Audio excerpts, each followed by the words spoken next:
Buenas tardes a todos y todas. Bienvenido a este encuentro virtual, Desafíos de la Educación para el Ciclo Vital, desde un enfoque de educación inclusiva. Soy Víctor Ulloa, participo en Fundación Vida Independiente Chile y en esta oportunidad seré el moderador. Nos acompañarán los intérpretes de lengua de señas Jorge López y Pedro Figueroa. Bienvenidos Jorge y Pedro. Antes de empezar, me gustaría agradecerles por conectarse a este encuentro, el cual marca una gran relevancia para nuestra organización. Cabe destacar que este evento es parte de la iniciativa Derecho de las Personas con Discapacidad en el Ciclo Vital, desarrollada a través del Fondo Nacional de Proyectos Inclusivos, FONAPIS, del Servicio Nacional de Discapacidad, SENADIS. A lo largo de este webinar compartiremos experiencias y conversaremos sobre la promoción de derechos en comunidades educativas y principalmente los desafíos que tenemos las personas con discapacidad en el sistema educativo. Al finalizar, abriremos espacio para que puedan realizar sus preguntas, por lo tanto pueden ir dejando sus preguntas en el chat. Para dar comienzo al webinar, dejo con ustedes a Jimena Luna, directora ejecutiva de Fundación Vida Independiente Chile. Bienvenida, Jimena.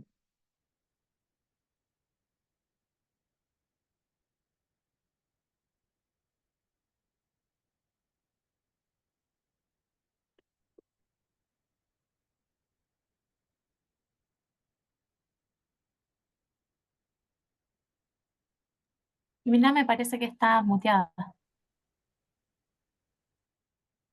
Tienen toda la razón. Ahora sí. Buenas tardes a todos y todas que están presentes hoy día en este encuentro virtual que hemos denominado Desafío de la Educación para el Ciclo Vital desde un enfoque de la inclusión, donde queremos en esta primera parte mostrarles un poco sobre el contexto que nos lleva a realizar esta actividad que está dentro del marco de un proyecto denominado Derechos de las Personas con Discapacidad en el Ciclo Vital, que tiene como propósito poder promover los derechos de las personas con discapacidad, especialmente en el ámbito de la educación. En la pantalla voy a volver atrás un poquito antes. Nosotros partimos y este proyecto tiene distintos componentes. La primera actividad grande que realizamos fue la capacitación de personas con discapacidad, ya personas adultas que se capacitaron como promotores de inclusión, promotores de los derechos de las personas con discapacidad, que esto lo realizamos entre los meses de noviembre y diciembre. Y posteriormente, ya habiendo hecho una invitación a 4 escuelas y colegios de la región metropolitana, cada uno de los promotores de discapacidad que se capacitaron, algunos de ellos aceptaron hacer talleres de promoción de derechos en esta escuela, ya que es parte de esta escuela van a presentar hoy día.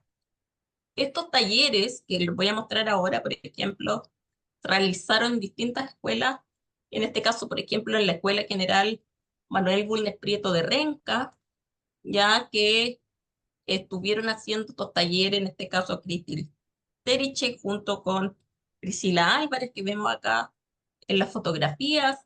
También está en la Escuela Almeraki, que hoy día van a presentar, donde estuvieron Víctor, que está moderando hoy día también este encuentro online, junto con Claudia Paladriga en la escuela, donde también nos van a mostrar su experiencia hoy día la directora Alejandra.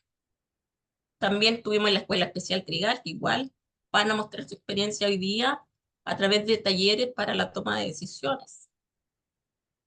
También estuvimos en el Colegio Paul Harris, que también estamos todavía continuando con algunos talleres en este colegio de Las Condes, donde presentó la promotora de derecho, en este caso, Magda Montero. Otra de las componentes que realizamos como actividad fue un foro de infancia que realizamos a fines de abril, donde también participaron varias personas ligadas al tema de la educación, sobre todo pensando en los derechos de niños y niñas y adolescentes en el acceso a educación. Hay una actividad súper linda que realizamos y que todavía está ahí afinándose algunos detalles.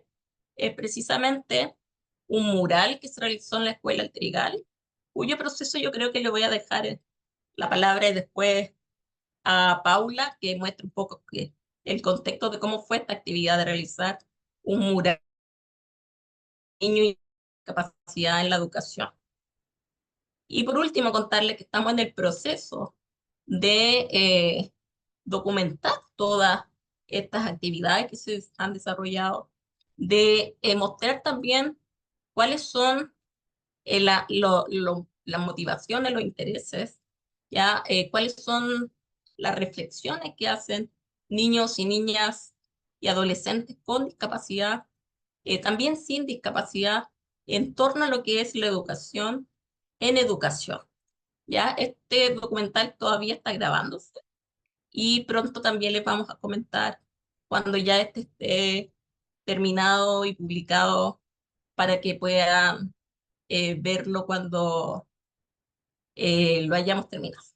Ya eso quería comentarles sobre el contexto de este proyecto y esperamos que hoy día también sea muy fructífero, pero también para que nos lleve un poco a la reflexión sobre los desafíos que aún persisten en educación y cómo también podemos transformar ideas que sí han funcionado en algunos ámbitos, poder también llevarlos a otros espacios educativos.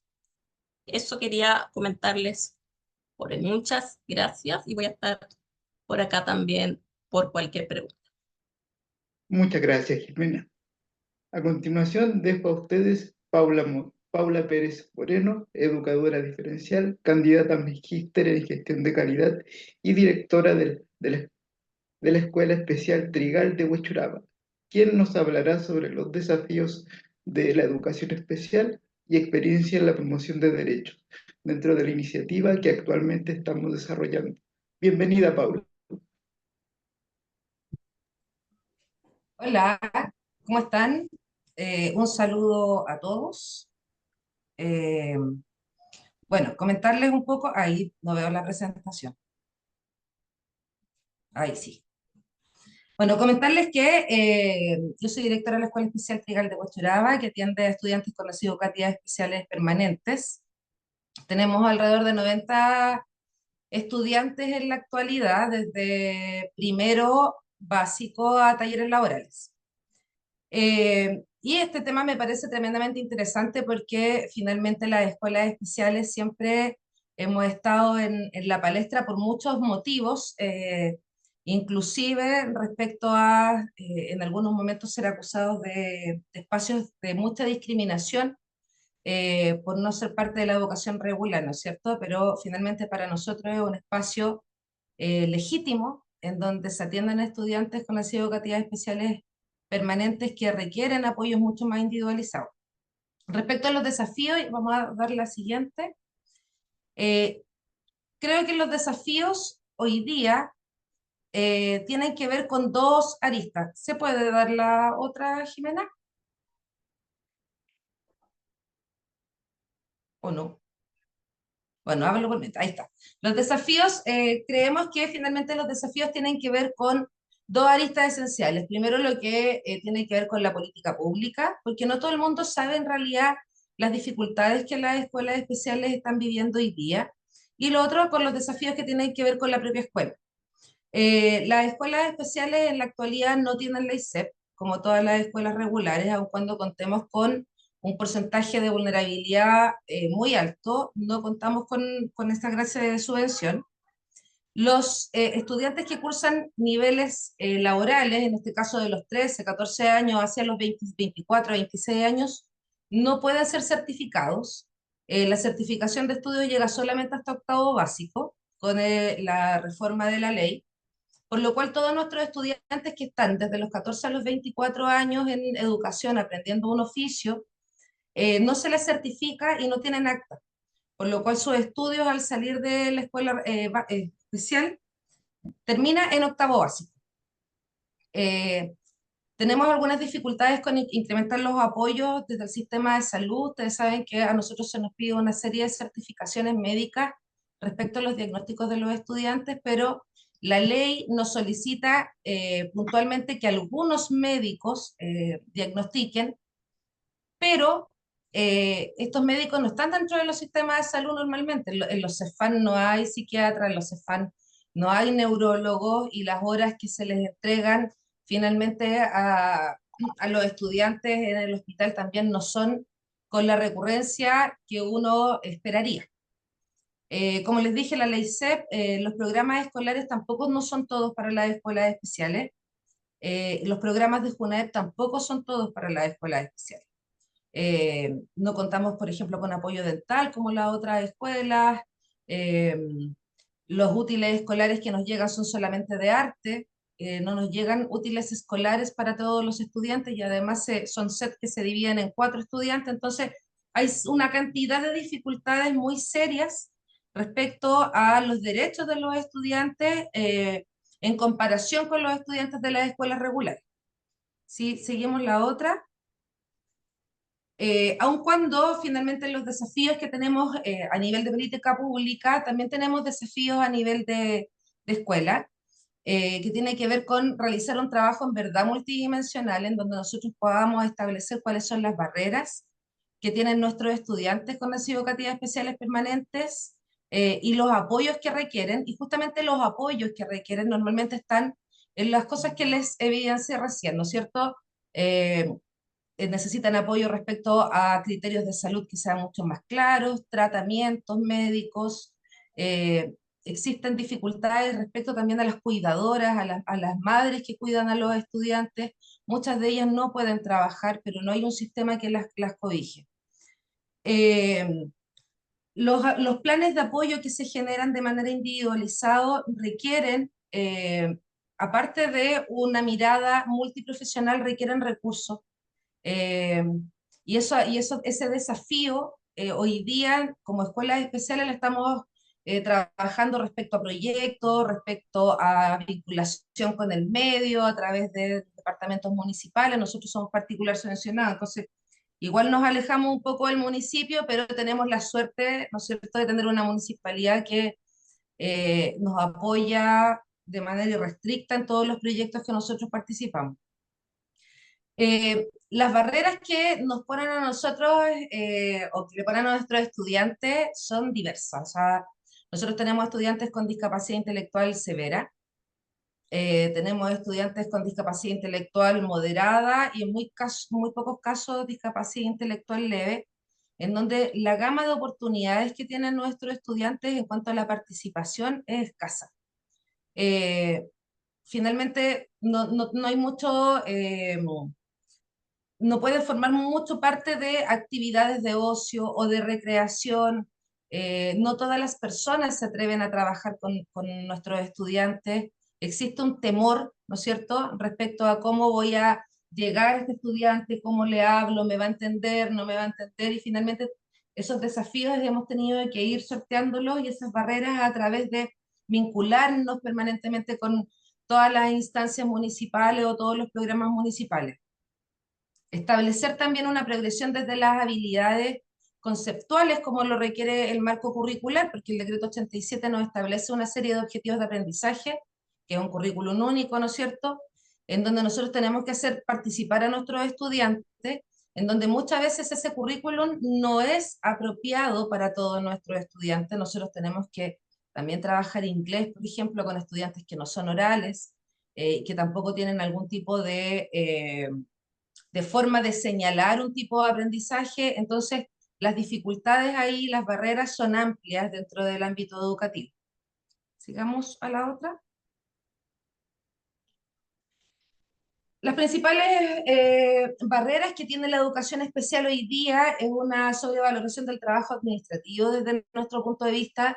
El decreto 170 que nos rige hoy día tiene una magnitud de papeles, ¿no es cierto?, que son exigibles y sancionables si no están.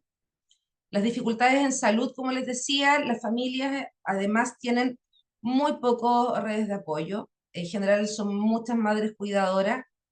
que no tienen mucha participación a nivel laboral porque han tenido que cuidar a sus hijos, vienen de fracasos a nivel de PIE, muchos de ellos, estudiantes, no sé, que hasta el año pasado estaban hasta las 9:30 de la mañana en el colegio porque las llamaban ante la desregulación y tenían que ir a buscarlo. Desconocimiento también de la labor pedagógica y la subvaloración del trabajo. Yo a esto me refiero que eh, eternamente las escuelas especiales, bueno, y hubo un tiempo en que también querían sacarnos del sistema, ha sido pensado en donde todos los estudiantes tienen que estar en educación regular, cosa que estamos de acuerdo, pero finalmente nos sentimos que hoy día el sistema educativo regular esté preparado para todos y todas. Y finalmente a esa luz vemos que las escuelas especiales sí tienen un rol protagónico para atender a estudiantes que tienen muchas más dificultades en la adaptación, muchas más dificultades en las adecuaciones y muchas más barreras, digamos, en el sistema educativo. La otra, por favor. Las universidades también de un tiempo a esta parte, en general están saliendo mucho más preparadas para el trabajo en los PIE, pero con estudiantes que en general tienen una discapacidad intelectual que es más leve que severa. Y eso lo hemos visto en la progresión del tiempo y se va aumentando. La gente eh, tiene hartas dificultades con trabajar en las escuelas especiales. Los educadores diferencial ya están eh, queriendo irse a un sistema mucho más regular de apoyo que a un sistema escolar como la escuela especial. Ustedes saben que la escuela especial es la profesora jefa y hace casi todas las asignaturas porque los recursos también son escasos para tener profesores de asignatura. Y nosotros como educadora diferencial tampoco tenemos especialidad en lenguaje o ciencia o historia, sino que somos educadoras diferenciales. Un diseño educacional que es basado en la escuela regular, en donde requieren muchas adecuaciones y muchas adaptaciones, y que finalmente nos hace alejarnos un poco del propósito que la educación regular busca, pero finalmente uno lo que intenta es que esta educación que nosotros podamos brindar a los estudiantes sea lo más funcional posible, sea, bueno, nosotros nos basamos del enfoque funcional ecológico, entonces sea en esa línea, que busque aprendizajes significativos, que los estudiantes puedan generalizarlo a lo largo de su vida, que sean prioritarios para ellos. Sí, que porfa. Cómo nosotros hemos intentado disminuir las barreras, y que finalmente a veces uno piensa que el panorama es bien desalentador desde las escuelas especiales, pero en realidad hay harto que hacer y harto que se puede hacer. Nosotros hemos generado un trabajo planificado y lleno de adecuaciones curriculares con nuestros estudiantes, en donde los planes de adecuaciones curriculares y los planes individuales de apoyo forman un rol primordial. El trabajo con la familia ha formado un rol primordial y, bueno, dentro de una de las cosas que a nosotros nos hace mucho sentido es la participación de proyectos como este, en donde nos pueden vincular también con las familias. Se ha incrementado la gestión de redes y hemos logrado de alguna forma posicionarnos como escuela ante el municipio, y, insisto, siendo particular subvencionado, y la municipalidad ha abierto las puertas para nosotros y nos ha puesto y nos ha integrado muchos programas que quizá en algún momento no soñábamos tenerlo. Eh, Programas de integración sensorial que vienen a la escuela. Hoy día estamos trabajando en cooperativas inclusivas para los estudiantes que acaban de llegar ahora. Estamos en la cuarta sesión de las cooperativas. Estamos trabajando con los departamentos de deporte y salud para que estas brechas también se eliminen. Y además generar mucho lazo con la empresa privada que nos ha generado las lucas en realidad como para que tengamos muchos más recursos para nuestros estudiantes y posibilite tener computadores a disposición de los estudiantes, tablets, etc. La otra, por favor. Hola, buenas tardes.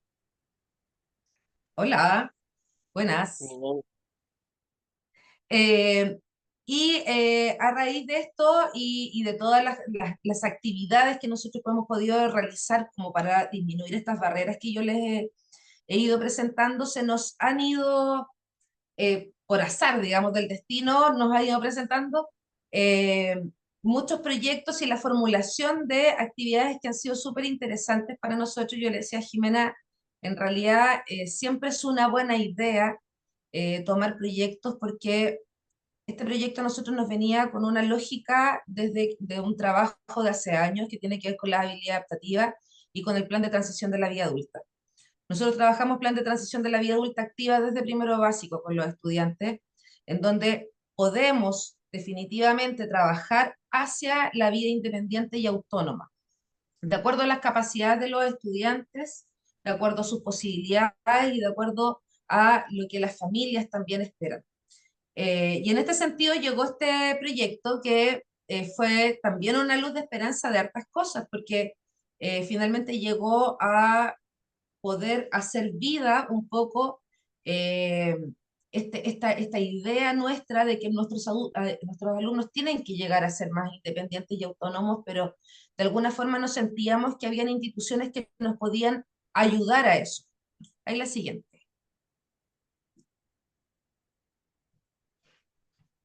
Bueno, este proyecto, que en realidad lo empezamos a trabajar en noviembre con la fundación, como les digo, fue una luz de esperanza en hartas cosas, porque a veces uno de repente piensa que está hablando y que el sistema no nos está escuchando, que para nosotros finalmente la vida adulta es muy relevante, la generalización de aprendizaje, que los estudiantes aprendan a hacer cosas significativas y funcionales, y llega esto y lo logramos dividir en varias formas que pudiese de alguna forma atravesar a todos nuestros estudiantes en toda su proyección.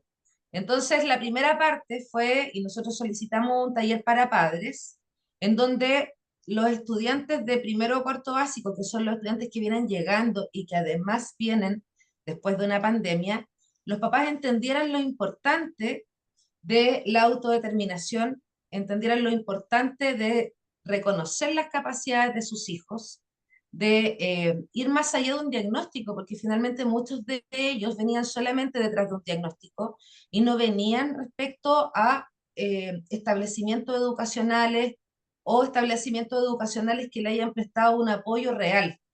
Finalmente, nos pasa mucho que vienen del hospital con un cartel, ¿no es cierto? Más que con una proyección en la vida. Entonces se realizó este primer taller de autodeterminación. Realizamos un segundo taller que fue para los estudiantes como promotores de derechos y fue un taller bastante participativo.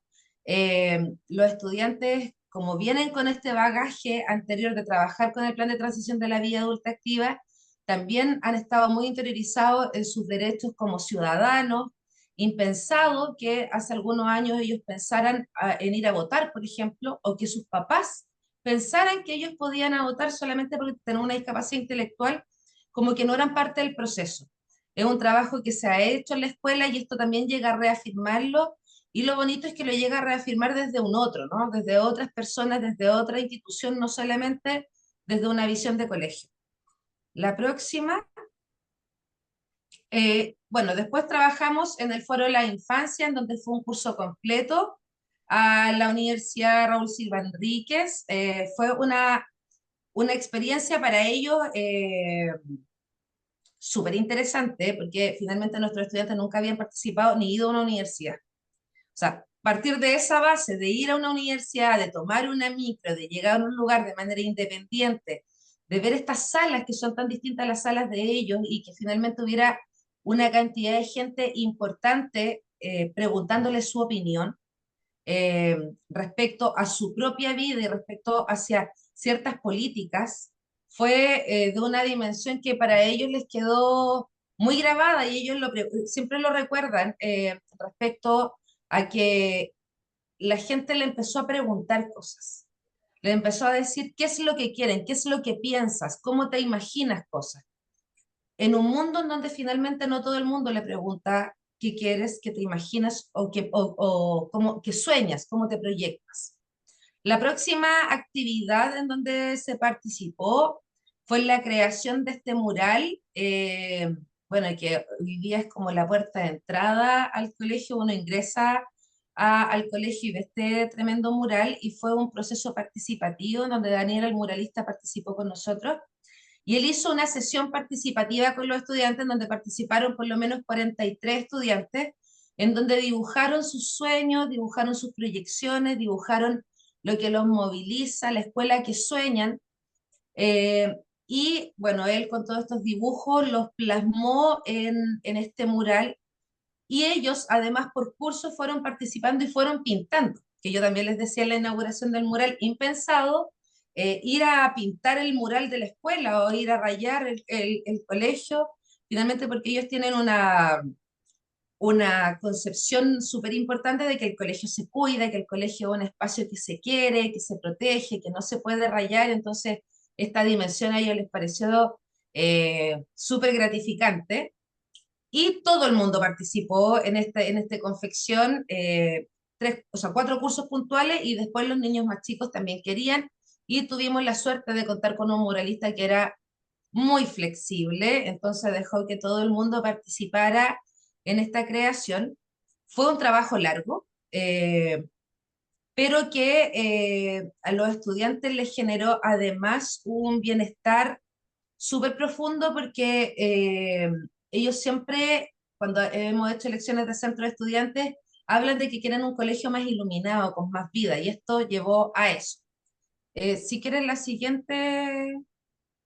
Bueno, y así, bueno, el mural todavía le faltan algunos detalles, pero el mural le dio vida, le dio énfasis, y bueno, los sueños en general, o las cosas que movilizan a los estudiantes, tienen que ver con la vida en el deporte, que es un proyecto que además realizamos el año pasado, que tenía que ver con tener y contar con medios para que ellos pudieran desarrollarse en distintos espacios. Les gusta mucho la música, les gusta cantar, les gusta la expresión artística, les gusta la creatividad.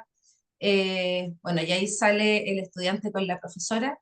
Yo les contaba ese día que una de las únicas cosas que no sueñan, digamos, contrario a lo que la educación regular quiere finalmente imponernos, es estar sentados con el cuaderno y el lápiz. Lo que ellos sueñan finalmente es generar esta imaginería, esta creatividad permanente, y sobre todo, y lo que más dejo como desafío y además dejo como enseñanza de este proyecto, es la importancia de la participación, en donde no fue un proyecto que vinieron a pintarnos un mural, fue un proyecto que nos propusieron, eh, creamos entre todos un mural. ¿Qué es lo que ustedes quieren para que esté en el espacio que es de ustedes, que es propio? Así que eso, muchas gracias. Muchas gracias, Paula. De verdad, tu presentación nos demuestra el tremendo trabajo que realizan las escuelas especiales y también sus dolores, y eso nos llevan a reflexionar. Así que eso, muy bien. Muchas gracias. Para conocer más sobre experiencias en la promoción de derechos de personas con discapacidad y conocer sobre otra modalidad de educación, dejo con ustedes a Alejandra Cereceda, directora de la Escuela Almeraki, con sede en Ñuñoa y Macul, quien expondrá sobre el método Lefebvre-Dever, trabajo en diversidad e inclusión. Bienvenida, Alejandra. Hola, buenas tardes a todos y todas. Como me presentaba recién Víctor, soy Alejandra Cereceda, terapeuta ocupacional de profesión, directora actualmente de Escuelita Almeraki, sede Macul y sede Ñuñoa, que es una escuela libre donde los niños se preparan dando exámenes libres para validar sus estudios. Ahí le pido ayuda a Jimena o Loreta si me pueden ayudar compartiendo la presentación.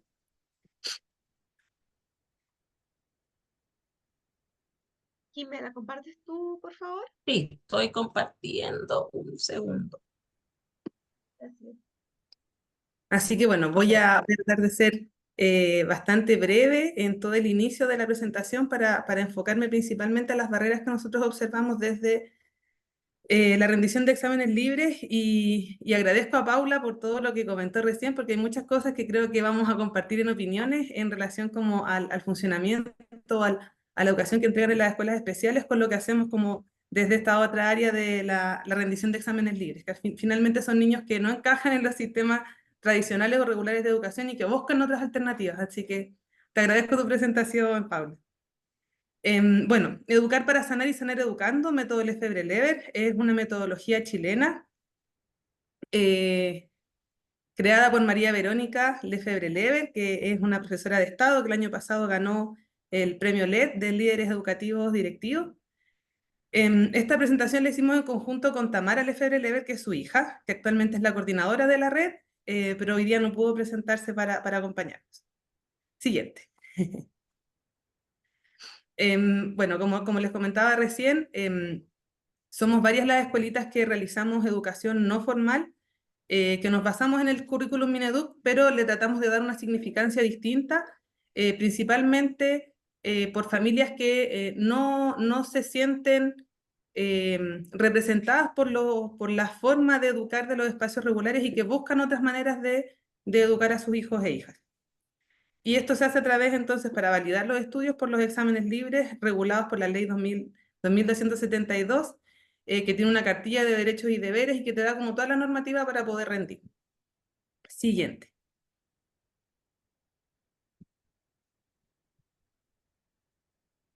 Hay algunas fotitos, entonces, como les contaba, María Lefebvre-Lever el año pasado falleció luego de luchar contra un cáncer. Pero nos dejó este hermoso camino de alrededor de más o menos 100 escuelitas libres a lo largo de todo Chile que están funcionando actualmente con la metodología. Y ella como profesora buscó una manera de hablar sobre lo que sí se podía hacer en nuestro país. Lo trató de implementar también en escuelas regulares, pero claro, hay todo un tema de funcionamiento administrativo que lo hace un poco complejo. Luego les voy a hablar de los pilares de la metodología, de cómo es un día en la escuelita y finalmente las actividades que se hicieron del taller de vida independiente y las barreras que encontramos. Siguiente. Los pilares de la metodología entonces se basan en que los pilares son los que sostienen todo lo que se puede construir, ¿cierto? Son como lo que nos da la capacidad de construir en fortaleza. Entonces está el respeto a la biología. Acá en la escuela los niños y niñas no tienen que regular lo que necesitan según un horario, sino que aquí la ida al baño es libre, la toma de agua, el movimiento, el hablar. Son grupos pequeñitos, entonces se da la posibilidad de que ellos puedan ser niños en la escuela. En cocrianza se realiza una vinculación directa con las familias, siendo ellos también parte del proceso y participando activamente en las rutinas de la escuela.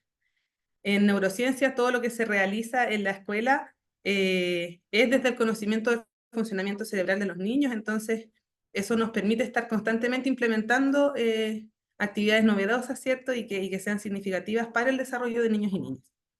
En investigación y desarrollo científico, bueno, la metodología nos solicita todas las semanas hacer una actividad de experimentación para que los niños tengan estas actividades de tolerancia a la frustración, de aprender en base al error, y de perder miedo también al equivocarse, a mezclar cosas, que es parte del aprendizaje. Se hacen excursiones investigativas al menos una vez a la semana, nos planteamos una hipótesis y salimos a comprobarla al terreno en el entorno cercano de la escuela, tratando también de apropiarnos un poco del espacio público que hay alrededor, como también un agente educativo importante. En filosofía transversal y permanente se realizan mucho compartir ideas, mucho generar, también debates y conversaciones entre niños y niñas para que haya producción de pensamiento. Y en terapias complementarias es que se utilizan las terapias complementarias como yoga, aromaterapia, meditación, para reforzar los contenidos que se están viendo en la escuela y también considerando lo importante que es el desarrollo personal, individual, espiritual de cada niño y niña. Siguiente.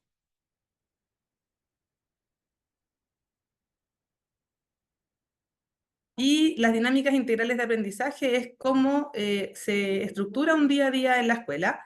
En las escuelitas libres de la metodología se parte con un eanje, que es una canción con algún ritmo pegajoso y con algunas rimas que van asociadas a algún contenido, y se realizan movimientos con cruce de hemisferios para, desde la neurociencia, activar las ganas con las que yo voy a empezar a participar el día. Ese día que hicimos el foro allá en la universidad, nosotros hicimos también un EANGE para que las personas participaran con nosotros. Por esta vía es un poco difícil, así que me voy a saltar la parte de cantarles un EANGE porque no es la misma dinámica que se logra en lo presencial.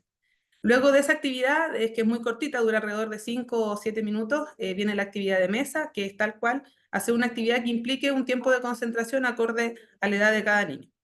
Después viene la colación y el tiempo libre. El juego libre para nosotros es súper importante. Luego de eso viene una actividad complementaria que es realizar, por ejemplo, una actividad de cocina o de meditación o de yoga, de aromaterapia o de música, pero que esté acompañando a la actividad de mesa que se hizo para volver a reforzar los contenidos desde otra arista, quizás desde lo más sensorial o desde el movimiento. A veces la actividad complementaria se cambia por la actividad de ciencias que les comentaba antes, que tiene que ver con el método científico y con la experimentación, o se cambia por la excursión investigativa que implica ir a conocer el entorno y solucionar algunas hipótesis o ideas que los mismos niños generan. Eso después se trabaja en tablas de datos y en gráficos, por ejemplo, ir a encuestar al metro, según algunos tipos de efemérides, ir a observar el tipo de zapatos que usa la gente. Hay infinidad de cosas que se pueden hacer cuando uno observa en el entorno y así el aprendizaje también es más real para los niños, es más concreto. Siguiente. Bueno, las prácticas inclusivas de este tipo de espacios ingresan niños, niñas y adolescentes con y sin necesidad educativa.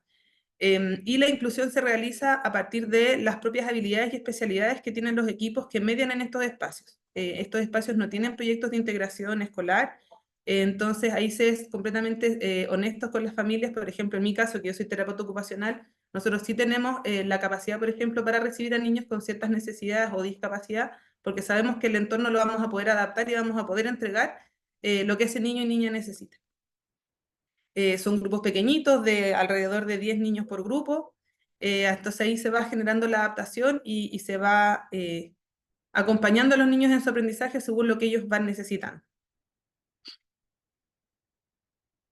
Siguiente. Ahí hay algunas fotitos que les comparto. Está el profesor de inglés haciendo hoy clases.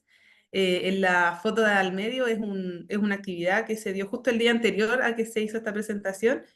Están los niños en una clase de música y el niño que está más cerca del celular que toma la foto, que está dando la espalda frente a ese teclado, es un niño que tiene un déficit atencional importante.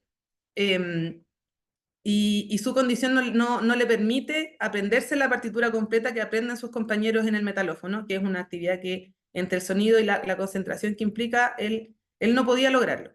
Entonces ahí el profesor lo que hizo fue darle un rol del que daba el inicio a la canción que ellos están practicando. Entonces él estaba muy orgulloso porque él era en el fondo el que daba el inicio a la canción. Entonces ahí se da como un quiebre al no poder hacer algo, pero sí puedo hacer otra cosa que es igual de importante y que me llena de satisfacción. Entonces él tocaba unas notas en el teclado y después de eso todos sabían que empezaba la melodía que habían aprendido los demás en el metalófono. Y la última foto que está ahí, una carita asomada, es una casita de regulación sensorial, le llaman los niños, que tienen acá en la sala, y que cuando ellos se sienten, por ejemplo, lo mencionan, estresados o con necesidad de calmarse o que hay mucho ruido, ellos tienen una cajita dentro de esa casa en la que tienen distintos fidget toys y elementos para poder regularse. Así que es un elemento que ellos saben que pueden usar y que lo consideran como que es positivo, y que además no lo usan solamente los niños con necesidad educativa, sino todos los que se necesitan regular entran en esa casita y se sientan en los cojines y leen y respiran y tienen un momento como un poco más privado. Siguiente. En el taller que se hizo con la Fundación Vida Independiente, niños y niñas lo pasaron muy bien. Sintieron ellos que hubo un despertar como en la conciencia de la observación misma de los territorios que ellos habitan. Muchos llegaron muy enojados también ese día, después de que les habían dado la tarea de observar en sus casas si los espacios eran inclusivos, y muchos de ellos lo verbalizaron: oye, mi casa no es inclusiva, yo vivo en un edificio y en este edificio una persona con silla de ruedas no podría vivir porque no hay ascensor o porque la rampa es así. Y ellos se empezaron a dar cuenta también en el entorno de la escuela todas las dificultades que hay para movilizarse, por ejemplo, en silla de ruedas. Eso también lo traspasaban, por ejemplo, al uso de los coches, que decían: hoy no solamente las personas con silla de ruedas, sino que, por ejemplo, una mamá que va con coche también se le dificulta ciertas cosas, y así se abre como un poco la conciencia a partir de esta observación, que es la invitación que hizo en el taller. Fue una actividad muy bonita, muy gratificante, que yo creo que lo que hace es como despertar la conciencia, y al despertar la conciencia, al despertar el observar a los otros y no quedarme solo con mi realidad, genera esta empatía, ¿cierto? Este ser solidario también, y el mirar distintas realidades. Así que muchas gracias por los talleres que hicieron. Y la problemática actual, porque tenemos todo este escenario que yo les acabo de decir, que es como el ideal en educación, para una profe, por ejemplo, trabajar con una sala con 10 niños, tener todas estas opciones de adaptación, enfocarnos harto en el desarrollo emocional. Es un escenario educativo ideal. Sin embargo, y ahora me agarro un poco de todo lo que comentaba Paula antes, hay ciertas cosas que suceden que nos cortan un poco todo este paraíso en el que nosotros podemos estar educando. En el año 2019, desde el año 2019 hacia atrás, al momento de rendir los exámenes, bueno, los exámenes libres, uno va a rendirlos a un colegio que gana una licitación para poder ser colegio de examinación. Ellos tienen que preparar una evaluación para poder que los niños a finales de año, bueno, en los periodos que se designan, puedan aprobar el año que están cursando. Desde el año 2019 en adelante se cambia la cartilla de derechos y deberes y se coloca la confidencialidad del instrumento de evaluación. Y desde ese año las familias no pudieron empezar a revisar las pruebas que sus hijos rendían después o sea, la prueba que sus hijos rendían. Entonces, actualmente no se tiene la posibilidad de revisar los puntos de la prueba, de si las preguntas están bien hechas, de si los temarios están acordes a los que el ministerio establece. Y eso es algo en el fondo que a cualquier padre o madre le gustaría ver la prueba que dio su hijo, ¿cierto? Es algo básico que uno debería poder acceder. Entonces ahí, primer punto, la confidencialidad del instrumento de evaluación. Segundo punto, que hay menos tiempo de preparación. Los niños y niñas tienen que rendir su examen como última fecha en octubre. Entonces, tienen menos tiempo para prepararse para estos contenidos.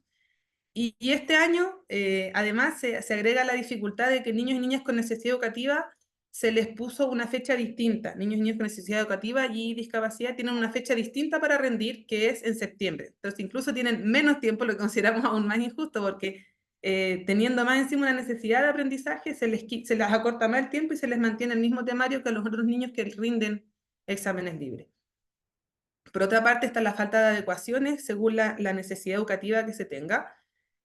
Ya que al no existir la capacidad de revisar el instrumento con el que mi hijo está siendo evaluado, yo como mamá, papá, no puedo ver si se están realizando las adecuaciones que el profesional dijo que había que hacerse. Y estas adecuaciones no son solamente en el instrumento como tal, sino que también en la forma de rendir.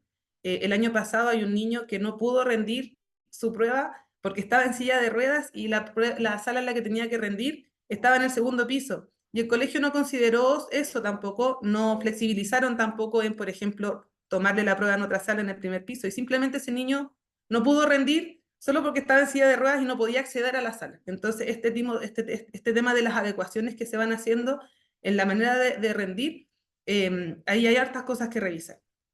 Por otro lado, también está la consideración con reguladores sensoriales. Niños que necesitan, por ejemplo, algún objeto con el que poder regularse en sala no están permitidos. Siguiente. La figura de apego o contención que considera profesionales, también desde el 2019 se empezó a establecer que las únicas personas que podían ingresar con los niños para acompañarlos en el momento de rendir, solamente podía ser madre, padre o tutor legal. Lo que, por ejemplo, a niños autistas genera a veces un gran problema, porque la persona que les acompaña constantemente a prepararse para rendir el examen puede ser una psicopedagoga o una psicóloga o una psicopedagoga, por ejemplo, una educadora diferencial. Entonces, al momento del examen también se quiebra eso y no se permite, no se abre el espacio para otras formas de acompañamiento. La validación y confianza de los instrumentos también está relacionado al no poder revisar los instrumentos que se tienen, porque no es un instrumento que sea nacional, sino que cada colegio examinador realiza sus propios instrumentos de evaluación, sus propias pruebas. Y, por ejemplo, el año pasado nos decían, Ale, mi prueba decía 2018. Entonces, claro, tenemos esto de las pruebas que son como reutilizadas de un año a otro y que no son revisadas realmente por nadie. Y los certificados anuales obligatorios para necesidad educativa permanente, y esto nos parece grave, la verdad, porque como dice el número 8, para poder rendir el examen libre y acceder a ciertas adecuaciones, tienes que demostrar tu discapacidad o tu necesidad educativa al momento de rendir, y para eso te piden 2 certificados que tienen que estar firmados por cierto tipo de especialistas, y ahí de nuevo con lo que decía Paula. para cierto tipo de diagnósticos te exigen la firma de cierto tipo de especialistas, y son 2 distintos. Entonces las familias tienen que recurrir a costear estos certificados, que además te dan un tiempo acotado para poder entregarlos. Entonces, sí o sí, la mayoría tiene que costearlos de forma particular. Bueno, además se agregó que tienen que ser solamente evaluadores que estén o sea, profesionales que tengan el registro de evaluador de necesidad educativa. Entonces también las personas que constantemente están haciendo las terapias de estos niños y niñas no son siempre las que están habilitadas para poder firmar los certificados, sino que tienen que ser los especialistas solamente que están registrados. Y por otro lado, los niños y niñas, por ejemplo, con síndrome de Down, por poner un ejemplo, todos los años igual tienen que volver a mostrar estos certificados actualizados a pesar de tener, por ejemplo, su carnet de discapacidad. Lo que implica que las familias tienen que estar gastando extra todos los años por estar demostrando una necesidad educativa que a veces está respaldada también por otros documentos. Lo que genera ahí también todo un círculo como de precarización de esta forma también de educar, porque finalmente son niños y niñas que quedan como en este limbo, que por un lado no tienen quizás la severidad de diagnóstico para estar en una escuela especial, pero que también en una escuela regular no consiguen no consiguen adaptarse, no consiguen ser incluidos y aceptados y desarrollarse de forma tranquila y segura. Entonces, son familias que también buscan este otro tipo de espacios. Y finalmente, al momento de rendir los exámenes, también nos encontramos con todas estas problemáticas que nadie se hace cargo, finalmente, porque están como en un limbo de que nadie hace nada. Y es solamente una cartilla, en el fondo, con ciertas regulaciones normativas que debería revisarse para este tipo de cosas, sobre todo para niños con necesidad educativa, fuese más amable y flexible. Siguiente. Bueno, esa era la última diapositiva. Así que bueno, en verdad la invitación es que nos ayuden también quizás a averiguar, a transmitir. Niños y niñas este año que rinden examen libre lo están igual pasando mal porque son vulnerados también al momento de rendir. Hay muchos colegios que es pega extra para los profes al final. Los profesores que tienen que hacer estas pruebas o tomar estas pruebas y después revisar estas pruebas, es todo un trabajo administrativo que es mucha pega extra y que no siempre es remunerada tampoco. Entonces, por ejemplo, mi hija no tiene ninguna necesidad educativa y el año pasado le golpearon la mesa y le gritaron y salió llorando porque el espacio para rendir los exámenes libres no está regulado realmente. Hay una normativa, como les decía recién, que tiene muchas fallas y que es necesario revisar. Eso, muchas gracias.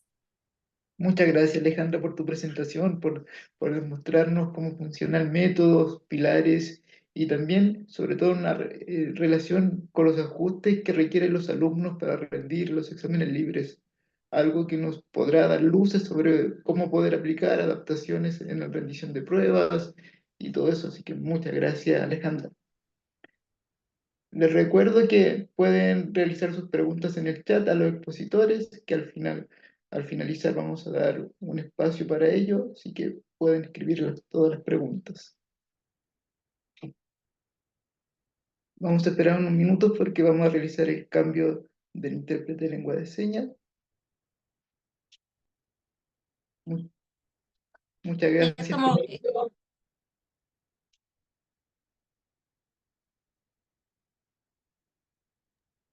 ya estamos ok. Ya, perfecto. Continuamos. Ahora le damos la bienvenida a Sandra Rosas, profesora de Educación General Básica, magíster en Gestión Educativa y máster en Gestión Educacional.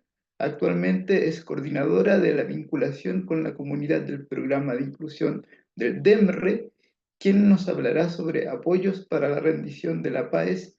Bienvenida, Sandra. Buenas tardes. ¿Me escuchan bien? Espero que Sí, sí. sí. Ya, Se escucha bien. fantástico.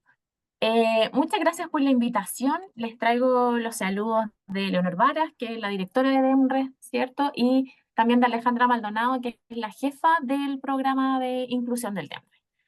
nosotros nos sentimos muy honrados porque si bien es cierto, tenemos como misión poder entregar los ajustes y las adecuaciones a las personas en situación de discapacidad o que enfrentan necesidades educativas especiales, ajustes y apoyos, nosotros por ahí buscamos estas instancias y poder hacer un poquito más de lo que se nos manda a hacer.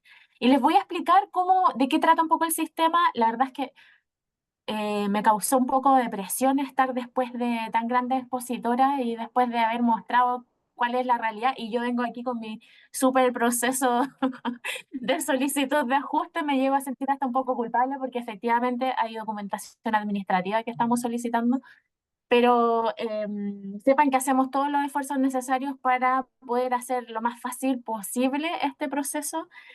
Si de nuestra voluntad dependiera, no existe. ¿Están grabando esto, cierto? Sí, lo van a publicar para saber. Pero deberíamos no existir prácticamente. O sea, apelamos a que pudiera haber educación gratuita, acceso libre a la universidad, ¿cierto? Que no exista prueba de admisión finalmente. Nos encantaría, pero bueno, esta es la realidad que estamos viviendo, así que esto es lo poquito que les puedo mostrar yo.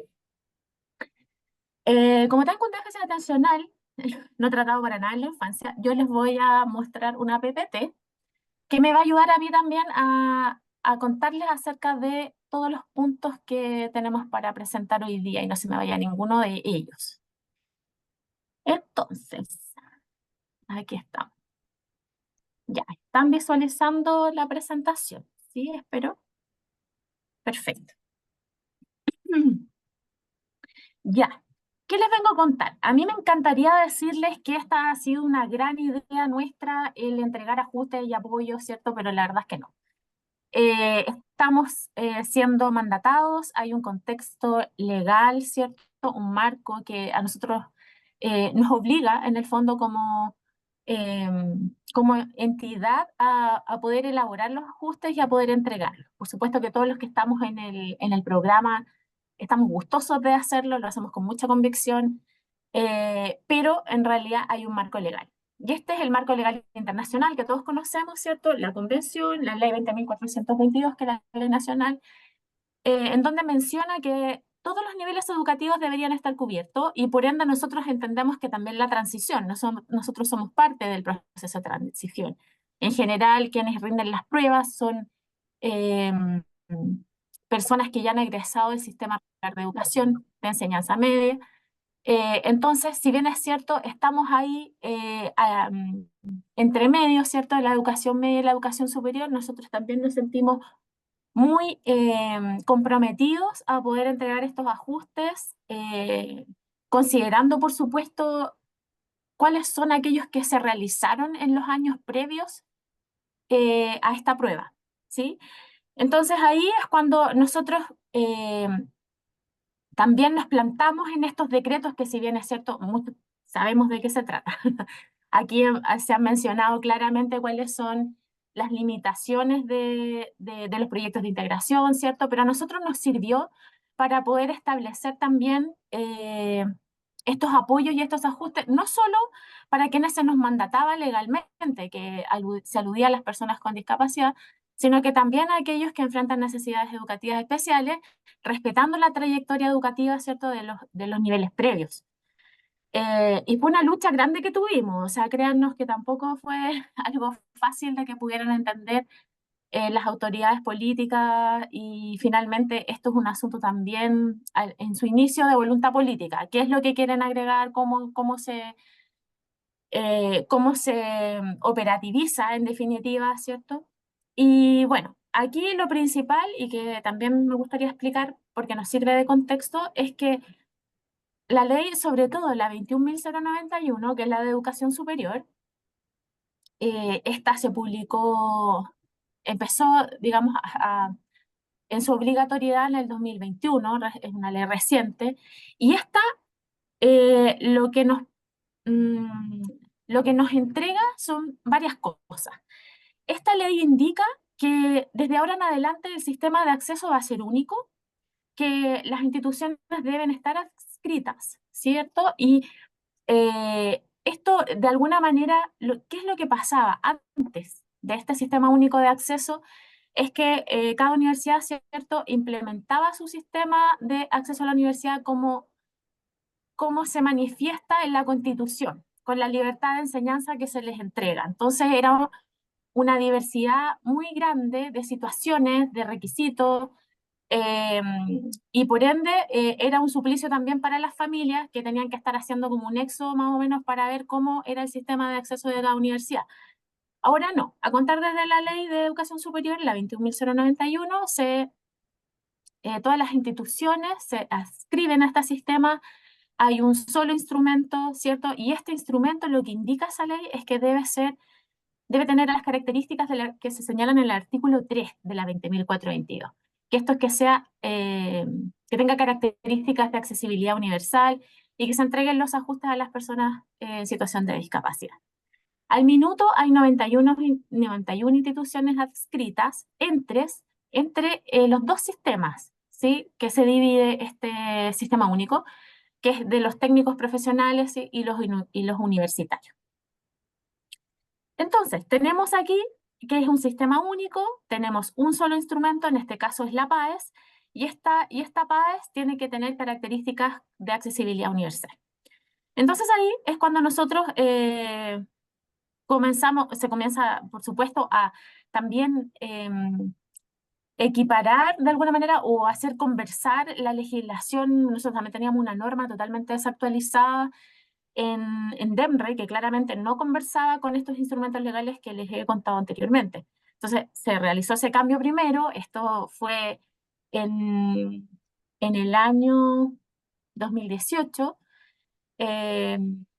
y desde allí se comienzan a generar ajustes, aun cuando las personas que rendían la prueba, y aun cuando no había una metodología de solicitud de ajustes explícita, lo hacían igual, ¿sí? Y se dirigían a las secretarías de admisión, pero era un sistema, un proceso más bien no conocido por todos, no difundido, no público, y muy en lo particular finalmente se iba viendo qué es lo que se hacía, que por lo demás resultaba bastante precario. O sea, esa es la realidad. También recordar que antes de esta fecha, las personas con discapacidad visual, las personas con ceguera, no podían render la prueba porque no estaban los accesos, no estaban los ajustes y ni las adecuaciones, por lo tanto, también se dejaba condicionado, y esto es horrible, pero es cierto, años atrás a que las personas ciegas podían rendir, pero ese puntaje podría ser o no considerado para su admisión finalmente. O sea, como que le podía no servir. Hasta eso decía en la legislación en su momento, imagínense qué aberración más grande. Y por eso es que las personas en situación de discapacidad solo podían ingresar a través de los sistemas de acceso especial que tenían las universidades. Y también estos sistemas de acceso especial eran bastante discrecionales, o sea que solo ellas sabían cuál era su procedimiento. Hasta el día de hoy, en el fondo, la ley 21.091 habla del sistema regular y también de este sistema de acceso especial que las universidades van a implementar, pero que a diferencia de que antes lo hacían como querían, a través de entrevistas o aplicaban cualquier instrumento, ¿cierto? Ahora hay cierto margen también en el que lo tienen que hacer. Primero, dentro del principio de inclusión y no discriminación arbitraria por causa de discapacidad, o sea que ningún requisito para ingresar a la universidad o alguna de las carreras tiene que ser en relación a su condición de salud o su situación de discapacidad. También el instrumento tiene que tener condiciones de accesibilidad y este procedimiento también tiene que ser informado al Ministerio de Educación. O sea que ellos también lo pueden visar, le pueden hacer retroalimentación, ¿cierto? Ya no queda como a simple criterio de cada una de las entidades de educación superior. Lo que les estoy mostrando aquí en este momento es un sitio que nosotros tenemos del programa de inclusión DEMRE. Aquí ustedes ya podrán encontrar actualizado lo que es el proceso de solicitud de ajustes para la prueba regular, que es la que se da en diciembre. Este proceso comienza el 10 de junio, en poquitos días. Eso le comentaba ahí a Jimena que estábamos bien acongojados en el programa de inclusión en estos momentos, porque estamos a 4 días ya de la inscripción de la prueba de verano, y estamos a poco más de una semana también para la rendición de la prueba de invierno. Entonces, acuérdense que también antes había una sola prueba al año, ahora hay dos, ¿sí?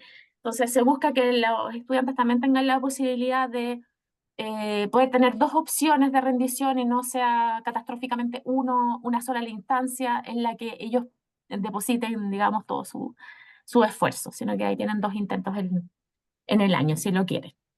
¿Ya? Entonces, en el sitio web del programa pueden encontrar, ¿cierto?, cuál es el procedimiento. También pueden encontrar otras cosas que quizás a ustedes les pueden ser de utilidad. Tenemos la memoria de los programas de cada año, tenemos los protocolos de los examinadores y esos protocolos, por ejemplo, que están acompañados también de videos, les puede servir para cuáles son los ajustes, más o menos, ¿cierto?, Eh, que se entregan de forma práctica y ustedes así pueden estar preparados o preparar también a sus estudiantes para ese momento y no les tome todo como una sorpresa, ¿cierto? También tenemos un práctica con nosotros en donde se pueden solicitar ajustes para personas con discapacidad visual.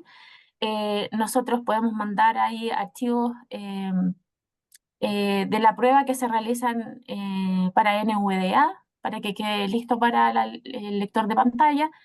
Y también, si tenemos, mandamos material adicional porque sepan que nosotros realizamos material concreto, por ejemplo, láminas táctiles y otras cosas, para cada estudiante. O sea, si nosotros, cada solicitud de estudiantes, si requieren láminas táctiles, si requieren material adicional, nosotros los confeccionamos y claro, si ellos no rinden la prueba, que nos pasa muchas veces, nos quedamos con ese material y ese podemos redistribuirlo también con otras instituciones.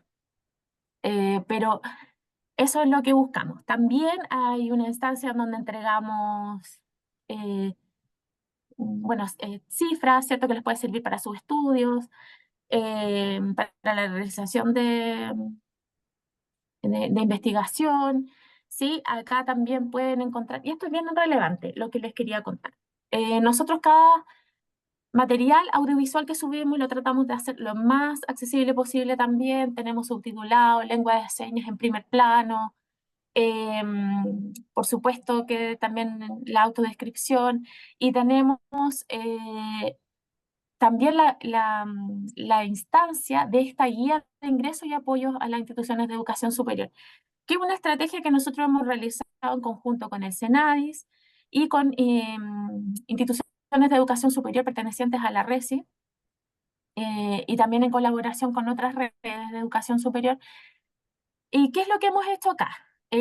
Compilar toda la información, porque no sé si ustedes se acuerdan, y si me voy hacia atrás, todos estos iconos que aparecen de instituciones adscritas, que son 91, para saber cuál es el sistema de acceso especial, o sea, la modalidad paralela, ¿cierto?, del sistema regular, la PAES, para poder ingresar con motivo de discapacidad, tendrían que ir a pinchar y revisar cada uno de los iconos de esta universidad para saberlo. Nosotros sabíamos lo engorroso que era eso y por eso realizamos o confeccionamos esta guía anualmente. Esta guía, ¿qué es lo que ofrece? Información sobre cuáles son los sistemas de acceso especial, qué universidades o instituciones de educación superior cuentan con programas de apoyo para estudiantes con discapacidad también. Y ahora vamos a agregar un poquito más de información para ayudar a la transición también a la educación superior. Este año nos pusimos más creativos y estamos tratando de compilar toda esta información que está en distintas páginas, eh, como test de evaluación de habilidades, de cosas que sirvan a los estudiantes para que le vayan orientando vocacionalmente, para saber qué quieren estudiar, para que sepan, por ejemplo, qué carreras son las que cuentan con mayor empleabilidad, cuál es la remuneración que pudieran proyectar como profesionales en los primeros, segundo, tercer años después de egresado. Cosas que en realidad todos necesitan, pero que claro, tienen que ir buscando para poder encontrarlas y nosotros las queremos compilar este año en un solo material, ¿sí? Y ya tenemos tres versiones de esta guía y ahora estamos trabajando en la versión de admisión 2025, que esperamos tener lista ya para finales del mes de agosto o inicios de septiembre. Y lo otro que tenemos a disposición también para la comunidad es algunas cápsulas que hemos realizado. Nosotros hemos visto la necesidad cuando nos juntamos con instituciones, con profesores, con estudiantes, que nos dicen los desafíos que ellos tienen en su proceso. Por ejemplo, los profes, aunque son disciplinares, no tienen ni idea de adaptaciones ni adecuaciones. O viceversa, como manifestaba una profesora acá, hay profesoras diferenciales que no tienen idea tampoco de asuntos disciplinares. Entonces, es por eso que hemos puesto a disposición estas cápsulas para que sepan cómo trabajar, por ejemplo, con el NVDA, cómo confeccionar material adaptado, para justamente el apoyo de la comprensión de estas disciplinas, que en el fondo son las que van a rendir al momento de enfrentarse con la paz. Aquí tenemos otra instancia que también hemos andado recorriendo por Chile el año pasado para invitar a estudiantes, ¿cierto?, de carreras afines para ser personal de apoyo de aplicación de EMRE, independientemente que nosotros tengamos profesionales que nosotros capacitamos, ¿cierto?, que son regulares de la Universidad de Chile o de EMRE. Nosotros capacitamos ahí, contamos también con intérpretes de lengua de señas que son los históricos que nos acompañan. Para los nuevos que están saliendo se ofrecen a través de estos formularios y nosotros les realizamos una evaluación también con personas pertinentes y validadas por la comunidad sorda, por ejemplo. Contarles sobre el proceso de solicitud de ajustes de la siguiente manera. Está el portal de inscripción. Cuando se inscriben los estudiantes, esa es la instancia para solicitar ajustes también. Hay un apartado en donde se les pregunta si están en una situación de discapacidad o se enfrentan a necesidades educativas especiales. Si dicen sí, se despliega otro campo en donde ellos tienen la opción de solicitar ajuste y seleccionar el ajuste que requieran. Nosotros ahí tenemos gráficas que también están totalmente accesibles para que ellos puedan recorrer y ver históricamente qué es lo que se ha solicitado. Nos hemos encontrado con esa situación también de que hay muchos estudiantes que no saben qué solicitar, qué ajuste solicitar, y es bien triste porque eso da cuenta de que nunca han recibido apoyo durante su trayectoria educativa. Entonces también es bien complejo cuando ellos vienen a solicitar, por ejemplo, no sé, computador para rendir la prueba con NVDA y jamás lo han ocupado. Entonces, por eso es que nos interesa tanto que esto se pueda dar o que nunca han trabajado con láminas táctiles. Entonces, claramente que no les va a ayudar al momento de rendir la PAES esos elementos, porque tiene que hacer algo con lo que él ya esté acostumbrado, él o ella, por supuesto. Después de solicitar el portal, aquí también cada pregunta está en lengua de señas, ellos pueden apretar un botoncito que aparecen las manitos y ahí se puede explicar el formulario a través de lengua de señas también, esta es opción. Después de que los estudiantes, ¿cuáles son los documentos obligatorios para poder solicitar los ajustes? Es el certificado del COMPIN, ¿cierto? Emitido por la Comisión Medicina Preventiva e Invalidez del COMPIN. Ese es uno. Ya, no es que tengan que presentar estos tres, es uno de estos tres. Ahora, si tienen más, genial, los pueden adjuntar igual, pero uno de estos basta como obligatorio. Lo segundo es la credencial o certificado emitido por el Registro Civil que dé cuenta de ese Registro Nacional de la Discapacidad. Y lo tercero, que también se considera en el caso de que el estudiante no tenga ninguno de los dos anteriores, este informe FUDEI, ¿cierto? Que es el formulario de evaluación que se realiza a través de los proyectos de integración escolar que son reconocidos por el Ministerio de Educación. Ahí nosotros hacemos una validación interna, ¿cierto? En donde nosotros mandamos la información de cuáles son nuestros postulantes y se hace un cruce y nosotros sabemos quiénes están con FUDEI o el PIE vigente. Ahora, si no cuenta con ninguno de esos tres requisitos, aquí es donde se despliega una situación por cada condición que se presente, ¿ya? Y ahí ya tendrían que entregar un certificado médico, debe ser por algún especialista. También tenemos la opción de que nosotros reconocemos que en los consultorios públicos generalmente no están las especialidades. Entonces ahí consideramos la emisión también de certificados sobre todo en asuntos de salud mental, en donde hay un equipo, ¿cierto?, de salud mental en los hospitales o en los consultorios donde se tratan las personas, y generalmente no son los especialistas los que están allí de turno, generalmente son profesionales, en este caso de medicina general, en donde se ha diagnosticado a través de un especialista, pero después ellos son los que siguen a cargo y pudieran emitir estos certificados, entonces también los aceptan. Y después de esto, bueno, que ellos cierran su solicitud de ajuste, cierran su inscripción, ¿cierto? Se envía. Está la revisión por el equipo técnico interdisciplinario. Pero si los jóvenes se equivocan, ¿cierto? Y no adjuntan bien un papel, o a veces creen que lo adjuntaron y no lo alcanzaron a adjuntar.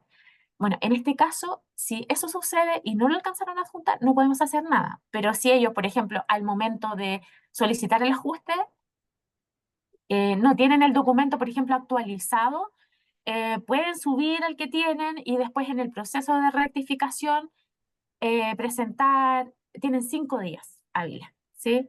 5 días hábiles para poder rectificar ese documento que subieron mal o que subieron incompleto, porque ahí nosotros en la página, en el sitio web que les mostré anteriormente, se mencionan como los requisitos que tiene que tener ese certificado médico. Yo les puedo decir a priori algunos que deben considerarse, que son la información del centro donde se atiende al estudiante, el nombre del médico, el RUT del médico, el nombre del estudiante, el RUT del estudiante. Es importante esos datos porque a veces vienen sin un antecedente de esto y no lo podemos aceptar, porque en el fondo no podemos validar que sea el mismo estudiante del que se está hablando en ese certificado médico. ¿Sí? Entonces, eso Angelita, es importante. ¿Sí? estamos un poquito pasadas del tiempo. Sí, yo creo que máximo 2 minutos más. Ya, me apuro entonces. Ok, después de este proceso de rectificación, ¿qué es lo que pasa? Si esta documentación, la primera, al momento de la inscripción está mal, manda la rectificación, nosotros se sube este papelito, sigue bien, sigue en el proceso, ¿ya? Y ahí viene después el proceso de rendición de la PAES que consiste en toda la implementación de los ajustes. Esto es lo que explicaba del proceso de rectificación, ¿cierto? Se envía un correo electrónico avisando que están mal los antecedentes, se entregan 5 días hábiles para rectificar el documento y ahí sigue el curso de la solicitud de ajuste, que son 50 días en que nosotros nos demoramos hasta mandar la confirmación de la carta de ajuste. Ok. Hay un reconocimiento de sala solo para las personas en situación de discapacidad. Esto es exclusivo.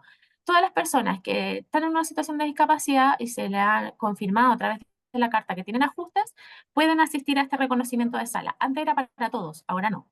El próximo proceso está aquí el 17 de junio, ¿cierto? Ahí están los horarios para los diferentes chiles que tenemos y es necesario que lleven su carta de ajustes sin falta. Ahí pueden ellos reconocer la sala donde van a estar. Si los ajustes que se les dijo en esa carta están implementados, pueden conocer a su examinador de apoyo, pueden revisar los equipos que han solicitado, los materiales, etcétera, ¿ya? Entonces, si hay algo que se tenga que mejorar o no esté en las óptimas condiciones según lo declarado en esa carta y según lo solicitado por el estudiante, este es el momento de arreglarlo. Y ojalá no sea en el mismo momento de la rendición de la prueba. Bueno, estos son más o menos los ajustes agrupados, los que estamos entregando, que tienen que ver con el tiempo, con la ubicación, con los servicios profesionales y los elementos concretos. Datos históricos, bueno, aquí podrán darse cuenta, y esto como para terminar nomás de cómo ha sido este proceso de solicitud de ajuste. Como les comentaba, el 2018 rindieron, por ejemplo, 432 personas del total que solicitó ajuste y terminamos nosotros en el proceso 2024 con 10.179 personas que rinden con ajuste. Sí, entonces se podrán dar cuenta que hay un incremento increíble en los últimos años. Acá, por ejemplo, también da cuenta de personas que alcanzan el mínimo para postular. Si ustedes se dan cuenta, el primer año, 2018, apenas 159 personas con discapacidad obtenían el puntaje mínimo y en el 2024 tenemos a 7.974 personas. Esto da cuenta no solamente de los ajustes que nosotros hemos implementado para la PAE, sino que yo también creo que, bueno, hay múltiples factores, no he dado el tiempo para analizarlo ahora, pero claramente esto también tiene que ver con el conocimiento de las personas cada vez más respecto de sus derechos, y la garantía que se le está entregando de aquellos, ¿sí? Eso es, muchas gracias. Esto es lo que tenía que decirles hoy. Ahí sí, tienen preguntas, las responderíamos con mucho gusto. Muchas gracias, Sandra, por mostrarnos el gran y detallado trabajo que ha realizado desde el DEMRE. Sin duda que son avances significativos para las personas con discapacidad. Les reitero que pueden realizar sus consultas en el chat para al finalizar hacer una ronda de preguntas y respuestas. A continuación, invitamos a nuestras últimas expositoras de la jornada, Claudia Verdugo Lave, terapeuta ocupacional, magíster de terapia ocupacional con mención en intervención psicosocial, actualmente profesional de la Dirección Regional Metropolitana del Senadis, y Ángela Vega Sepúlveda, profesora diferencial, magíster en educación inclusiva, actualmente profesional de la Dirección Regional de los Lagos de Senadis. Ambas profesionales nos hablarán sobre los desafíos de la educación inclusiva como una práctica basada en el enfoque de derechos. Bienvenidas.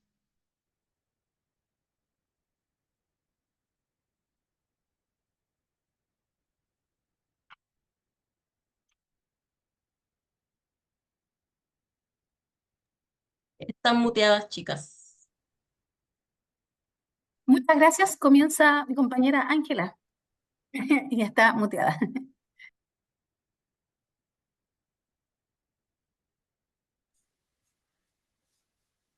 Ahí sí, solo me comentan. ¿Sí? ¿Se ve? ¿Sí? Ya, voy. Ahora sí, les saludo. Muchas gracias, buena tarde. Bueno, hoy día con mi compañera Claudia Verdugo, la verdad es que queremos, como profesionales de este servicio de Senadis, hoy día, esta tarde, queremos detenernos en compartir quizás otro tipo de reflexiones que comúnmente realizamos en nuestra institución. Nos queremos detener a mirar el concepto y hacer un zoom dentro del enfoque educación inclusiva y remirar esta idea en relación a entender que es un proceso de mejora sistémica. Y hay elementos muy importantes que vamos a relevar en esta presentación y reflexión que tiene que ver con la identificación de barreras que limitan obviamente ciertos elementos importantes en cualquier espacio educativo, ¿ya? Que es la presencia, el aprendizaje, la participación principalmente y muchas veces también limitan barreras que están presentes en el juego, ¿ya? Pero esta definición yo creo que muchos de ustedes que están siendo parte de esta jornada la conocen y quizás la ven hoy día en muchos marcos de la normativa de nuestra política pública, ¿ya?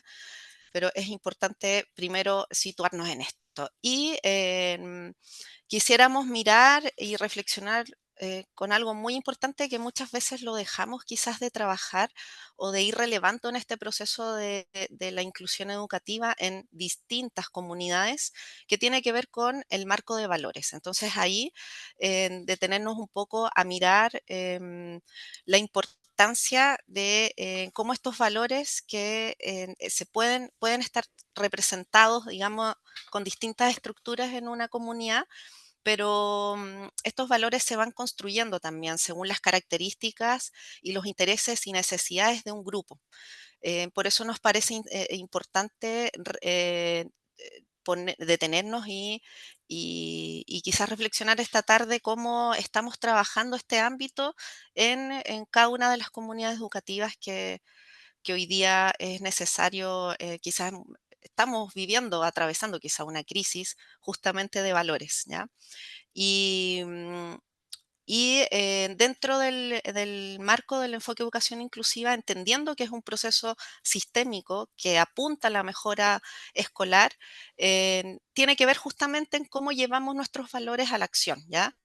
Entonces, podemos también pensar o entender que si no están los valores profundamente trabajados, arraigados, consensuados en una comunidad, estos valores son más bien superficiales y, no, y quizás están situados a una inclusión más bien pinceleada o más bien superficial. Entonces, a veces también en muchas comunidades, quizás varios de ustedes han escuchado esta idea de que la integración no funcionó y ahora viene el modelo o la moda de la inclusión. Entonces, por ahí es importante entender esta idea de los valores. Siguiendo esto, y acá hay una frase muy interesante que nos pareció con Claudia relevar esta tarde, entender de que todas las acciones que afectan a los demás se basan en valores, ¿ya? Entonces, desde ese lugar, em, entender de que los valores debiesen ser guías fundamentales que promueven cualquier tipo de acción en una comunidad educativa y obviamente nos dan un sentido. Nos debiesen dar un sentido dentro de una comunidad y nos debiesen permitir planificar e intencionar también todo nuestro trabajo. Es como la hoja de ruta. Estos sin duda obviamente son elementos que los vamos a ir, bueno, al final quizás acá no hay nada nuevo ni nada inventado, ¿ya? Nosotros estamos acá relevando elementos que son parte del enfoque. Acá hay algunos autores que vamos a relevar al final, pero sin duda son elementos importantes. Y dentro de los valores inclusivos hay tres que los vamos a ir desmenuzando en esta presentación, que apuntan a la igualdad, a los derechos y a la participación. Entonces, este esquema que nos plantean dos autores que son parte de un instrumento que es muy importante, que nos parece siempre tenerlo a la mano, invitarlos también a ustedes a que lo tengan, que es el índice. Que no sabemos que no es un instrumento nuevo, nos presenta esta estructura de valores inclusivos relacionado también como o vinculados a relaciones y vinculados también a reflexionar sobre el espíritu que está a la base de estos valores, ¿ya? Y nos vamos a detener a mirar estas definiciones de igualdad, de derecho y participación y cómo estos valores también se vinculan de alguna otra manera con nuestra normativa. Y aquí le voy a dar el pase a Claudia. Muy buenas tardes. Primero que todo, gracias por la invitación, que es una colaboración, ¿cierto?, del área de educación, podríamos decir, de Senadis con este proyecto enmarcado en el Fondo Nacional de Proyectos Inclusivos que lleva a cabo Jimena Luna y su equipo a través de esta temática tan interesante también de la vida independiente y el curso del ciclo vital, y hoy día situados en el ámbito de la educación.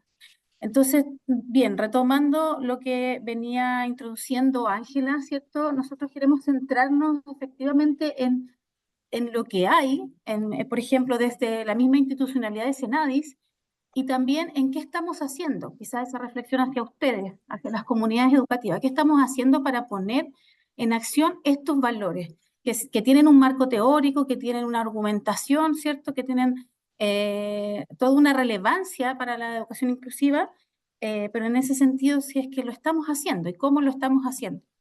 Entonces, en definitiva, basándonos en estos tres valores, ¿cierto?, de los derechos, la igualdad y la participación, lo que podemos decir, y que es algo que todos ustedes también saben, pero que siempre es importante recordar, hemos avanzado, digamos, como históricamente en a partir de distintas instituciones, comunidades, las propias personas, ¿no?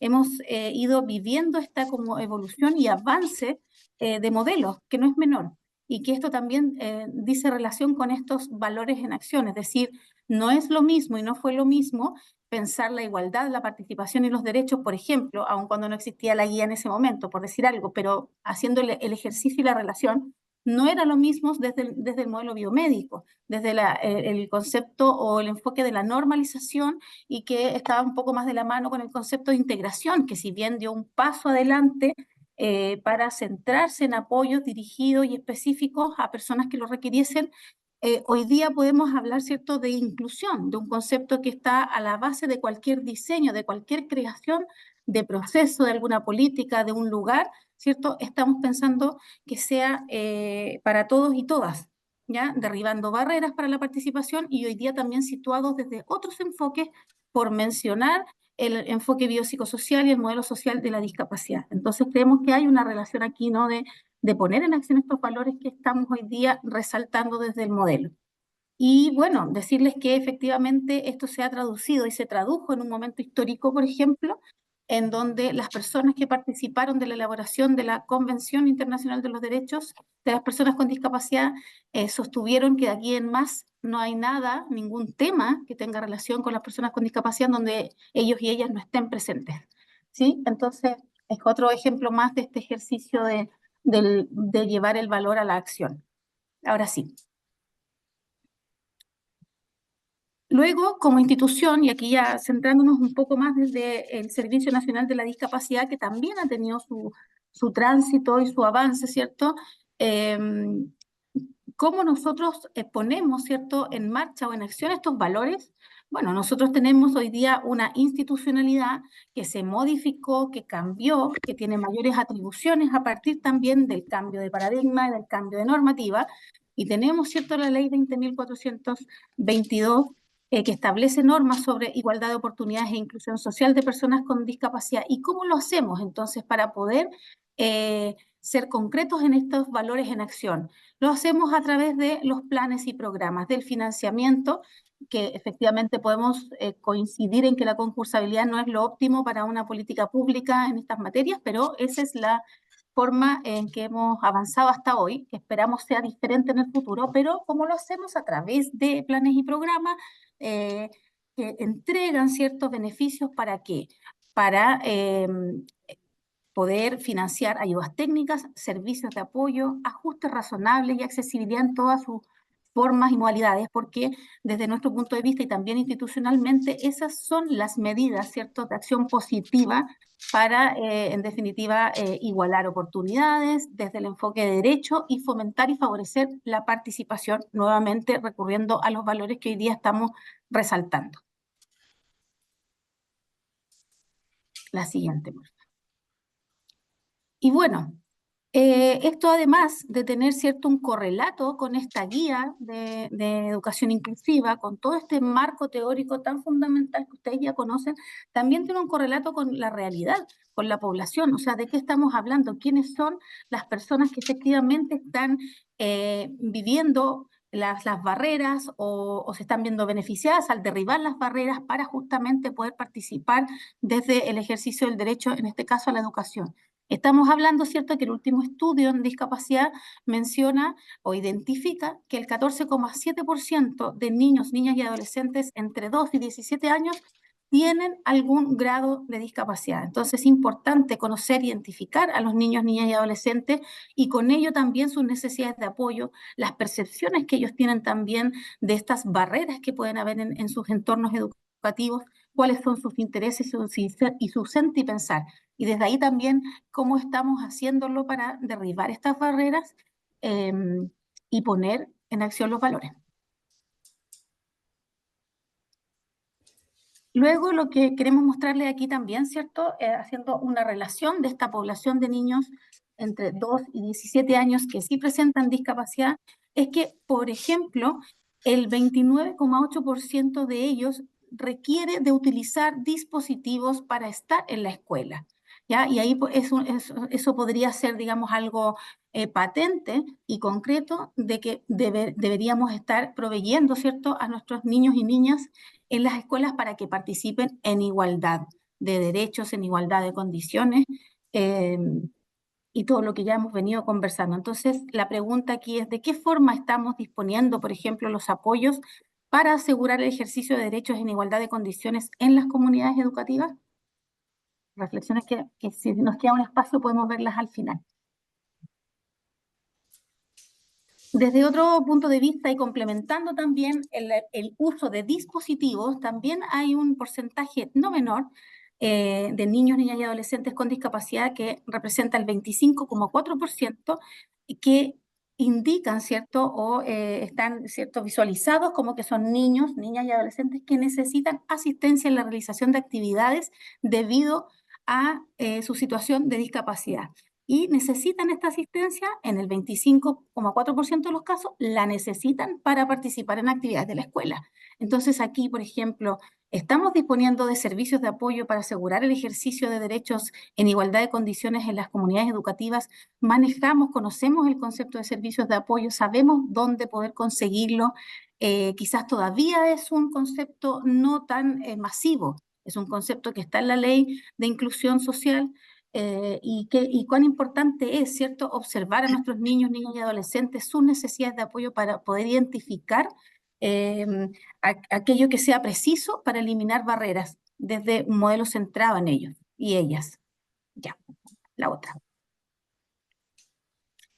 Y aquí también nos pareció, que me parecía un cuadrito, nos pareció relevante mostrarles también otro tipo de resultados que tienen que ver con el porcentaje de niños, niñas y adolescentes entre 2 y 17 años, ¿cierto? Para quienes los espacios de distintos contextos sociales se presentan como una barrera, ¿ya? Entonces aquí podemos ver, ¿cierto? Que las barreras que se perciben están en el establecimiento educacional para el aprendizaje, en algunos lugares para poder reunirse con otros niños y niñas y participar en la comunidad. Un gran porcentaje también identifica barreras en el transporte público al usar el transporte, también en la vivienda, en los baños y habitaciones, incluso vivir en ellas, y también hay barreras, ¿cierto?, que identifica esta población en el no sentirse respetado. Entonces, ¿qué valores, por ejemplo, estamos promoviendo para disminuir estas barreras en distintos espacios de la vida de los niños, niñas y adolescentes? La siguiente, por favor. Y bueno, este es otro también gráfico que es triste, su resultado es triste. No quisiéramos poder tener que decirlo, pero es una realidad y a la que tenemos que apuntar sobre todo desde esta mirada que hemos venido a presentar hoy día de los valores. Es decir, aquí hay un porcentaje no menor, ¿cierto?, de población de 10 a 17 años que tiene, o sea, que presenta una percepción positiva de su entorno escolar según la discapacidad. Sin embargo, el resultado triste al que me refiero es el primero, que efectivamente en relación a a adolescentes sin discapacidad, solo la mitad, la mitad de ese mismo porcentaje de niños sin discapacidad, los niños con discapacidad solo la mitad se ha sentido feliz en el colegio, ¿ya? Y así también podemos ver este otro desglose de otras percepciones que sean positivas en su entorno, como si él percibe o ella percibe que le ha ido bien en el colegio, si ha sido capaz de poner atención y se ha podido llevar bien con profesores. Entonces aquí cabría preguntarnos qué estrategias en la comunidad educativa apuntan a poder fortalecer el respeto a la diversidad, también como un valor estructural.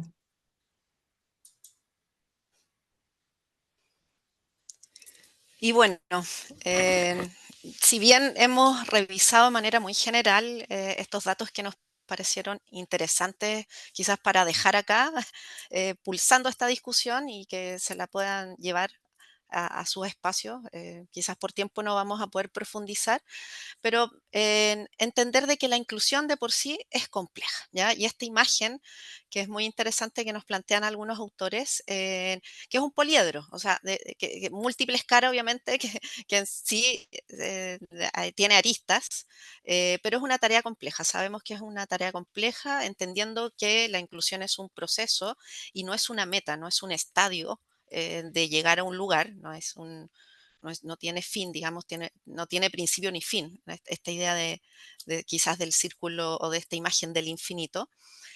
Al tener muchas caras, este poliedro de la inclusión también tiene riquezas y esa riqueza vemos que es importante remirar y invitar o que cada espacio, que cada comunidad educativa pueda buscar ese sello. Y ese sello va sin duda, según nuestras reflexiones, poder analizar los valores que tienen presente, entendiendo también que los valores son dinámicos y que cada comunidad debe obviamente contextualizarla según sus particularidades, tal como lo planteó Claudia, o sea, ir revisando también qué apoyos están presentes, cómo movilizamos esos recursos. etcétera. Entonces, esta complejidad que también está unida y presente a las dimensiones que nos pone la inclusión a prueba y desafiantemente en mirar en nuestra cultura institucional, nuestra gestión o políticas que también se entienden en un espacio educativo, cómo se gestiona esta idea de los recursos que les comentaba, movilizar recursos, y también qué ocurre con las prácticas, o sea, cómo están presentes esos valores o no, en cómo los abordamos, si invitamos a esas implicancias de participación, etcétera.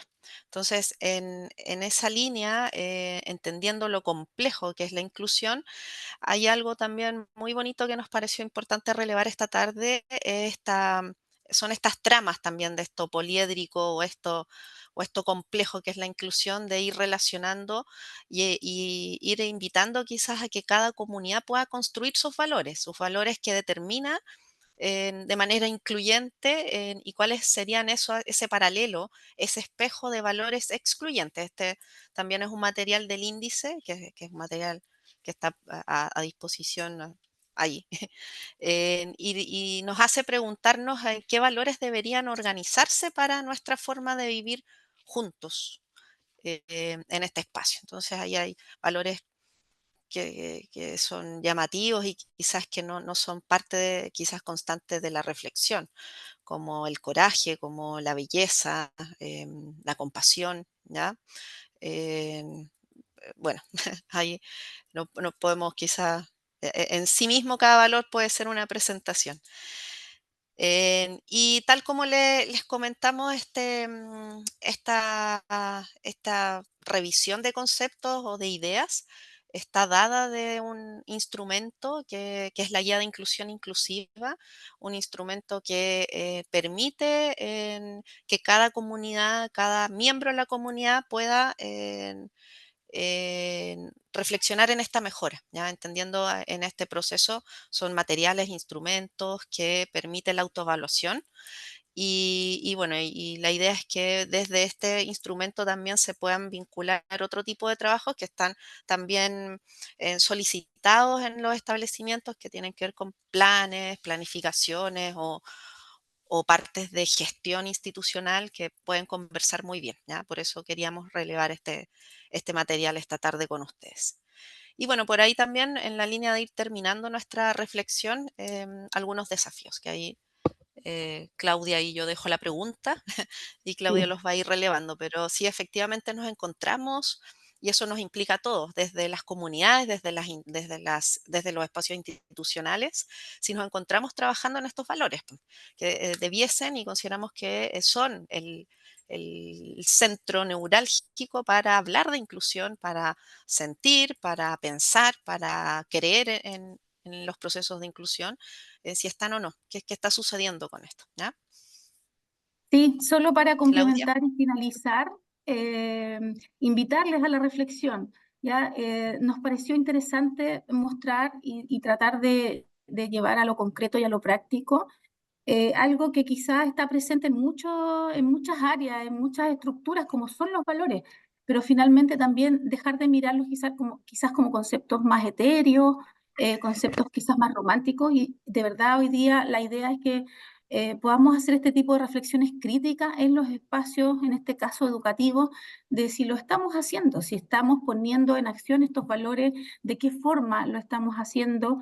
Y aquí simplemente queremos finalizar dejándoles estas preguntas que ojalá puedan servirles también en sus lugares, eh, porque de pronto estamos todos, ¿cierto?, cumpliendo un objetivo, cumpliendo una meta, haciendo nuestro trabajo, respondiendo a las normativas, y la idea también que quisimos mostrarles hoy día era darnos el espacio a la reflexión también, eh, y a la reflexión basada en estos valores, porque finalmente resultan ser pilares para las estrategias y pilares para llevar adelante las políticas públicas, para llevar adelante los decretos, las normativas y todo lo que se transforma finalmente en una exigencia, pero que debiera tomar cierto otro color y otro sentir y pensar, tanto para los docentes, para los niños, niñas y adolescentes, para las familiares y todas las comunidades educativas.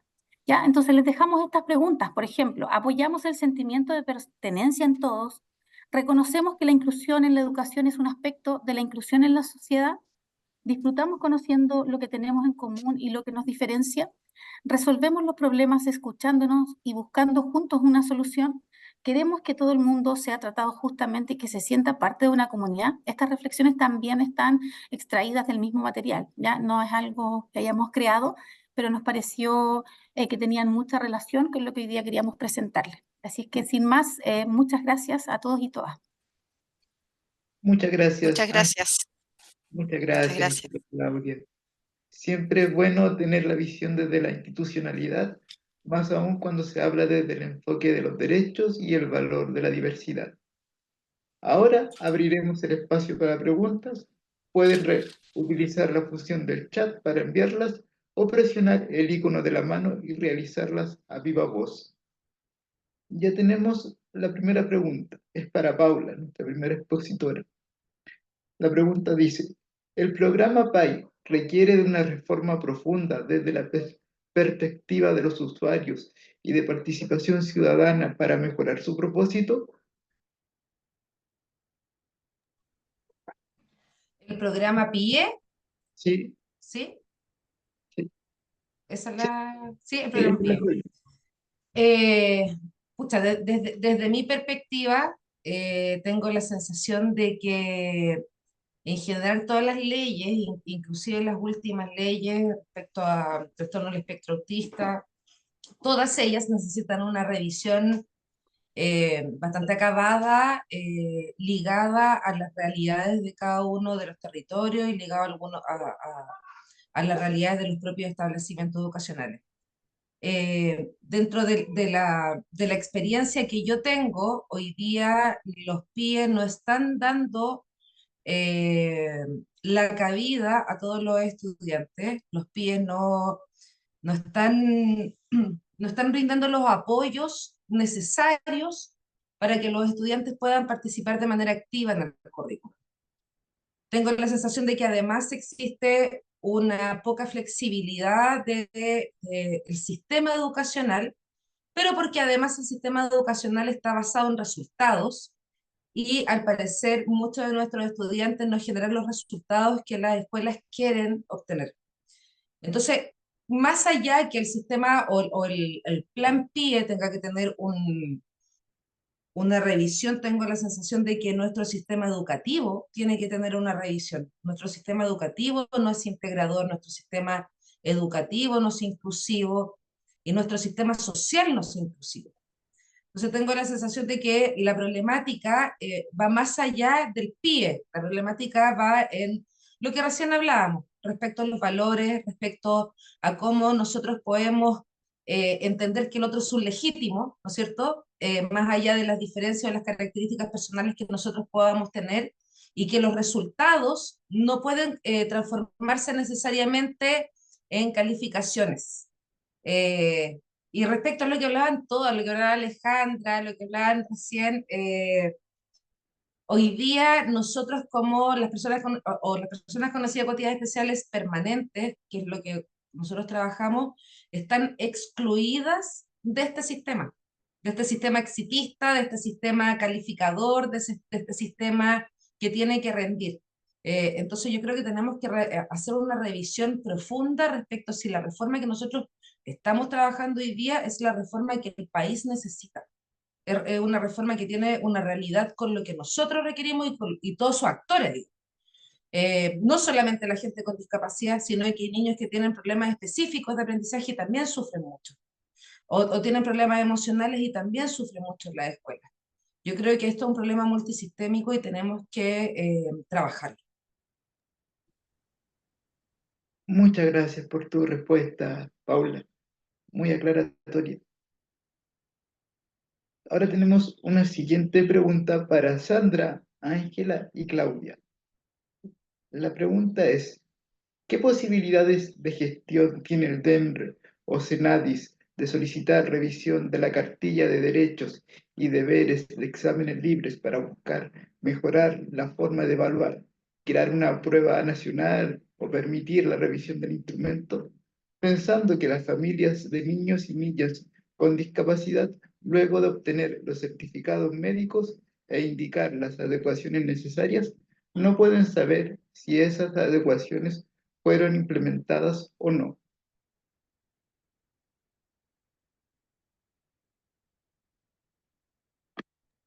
Bueno, yo quiero tomar la palabra primero para tomarme de algo que dijo Alejandra. O sea, perdón, no, Alejandra. Em, Se me olvidó el nombre de la profesora, de la directora, que habló recién. Perdón. Paula, Pero Paula. Paula. Paula, Paula Moreno, ahí está. Te voy a anotar también.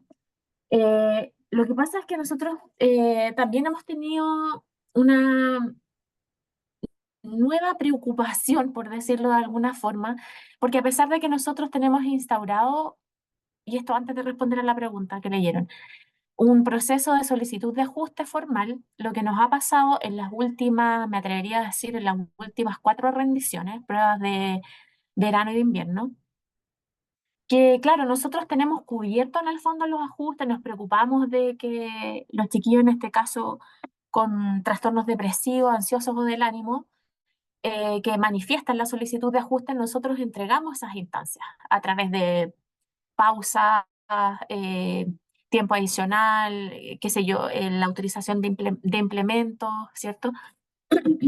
Pero nos está quedando un problema que es con aquellos que no lo solicitan, que ha incrementado notoriamente los postulantes que rinden y que les dan crisis de pánico durante la rendición y que, claro, que como no tenemos cubierto porque no han solicitado ajuste, pero yo les diría que algo está pasando, o sea, y de hecho hemos manifestado esta preocupación al Ministerio de Educación para que se implemente un protocolo o se enfatice en este tema respecto de la salud mental de nuestros estudiantes, porque realmente algo está pasando. O sea, yo creo que son varios factores también. Uno puede ser post pandemia, en fin, además de todas las dificultades que enfrentan, ¿cierto?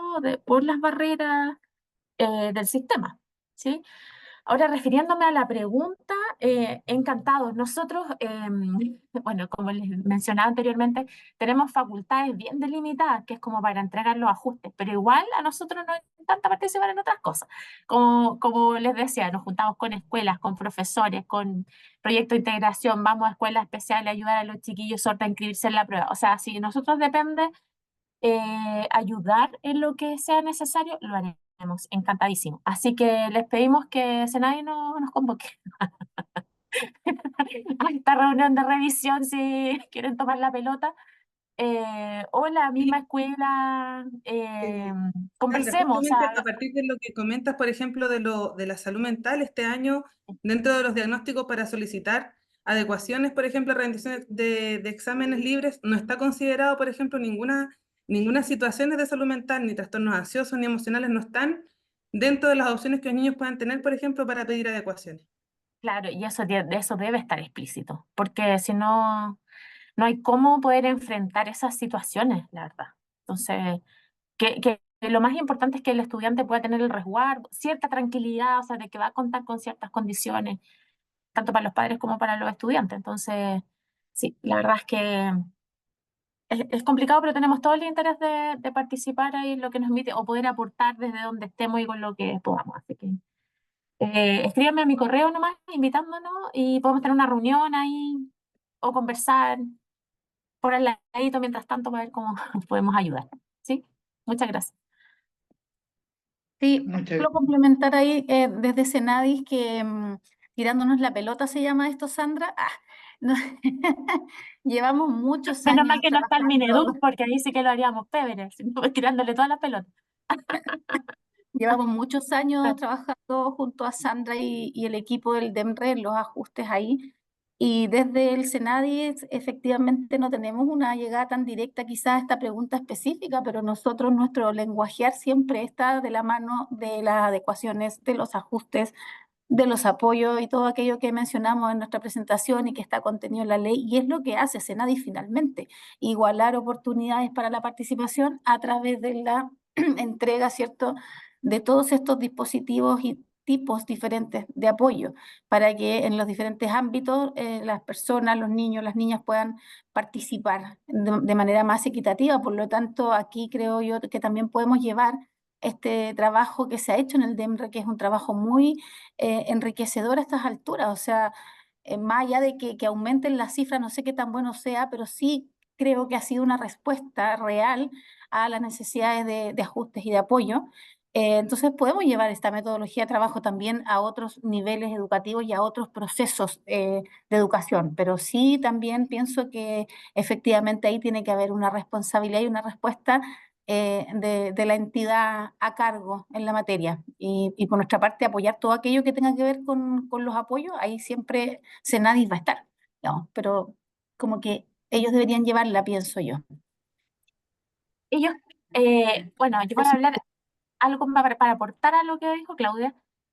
Ustedes saben que más sabe el diablo por viejo que por diablo, así es el dicho, ¿no? Entonces yo ahora les voy a hablar de lo vieja que soy en estas lides, y yo les diría que es súper importante para presentar un cambio en la política pública, porque esto sería un cambio en política pública, que tienen que ellos ir a revisar sus reglamentos, ¿cierto?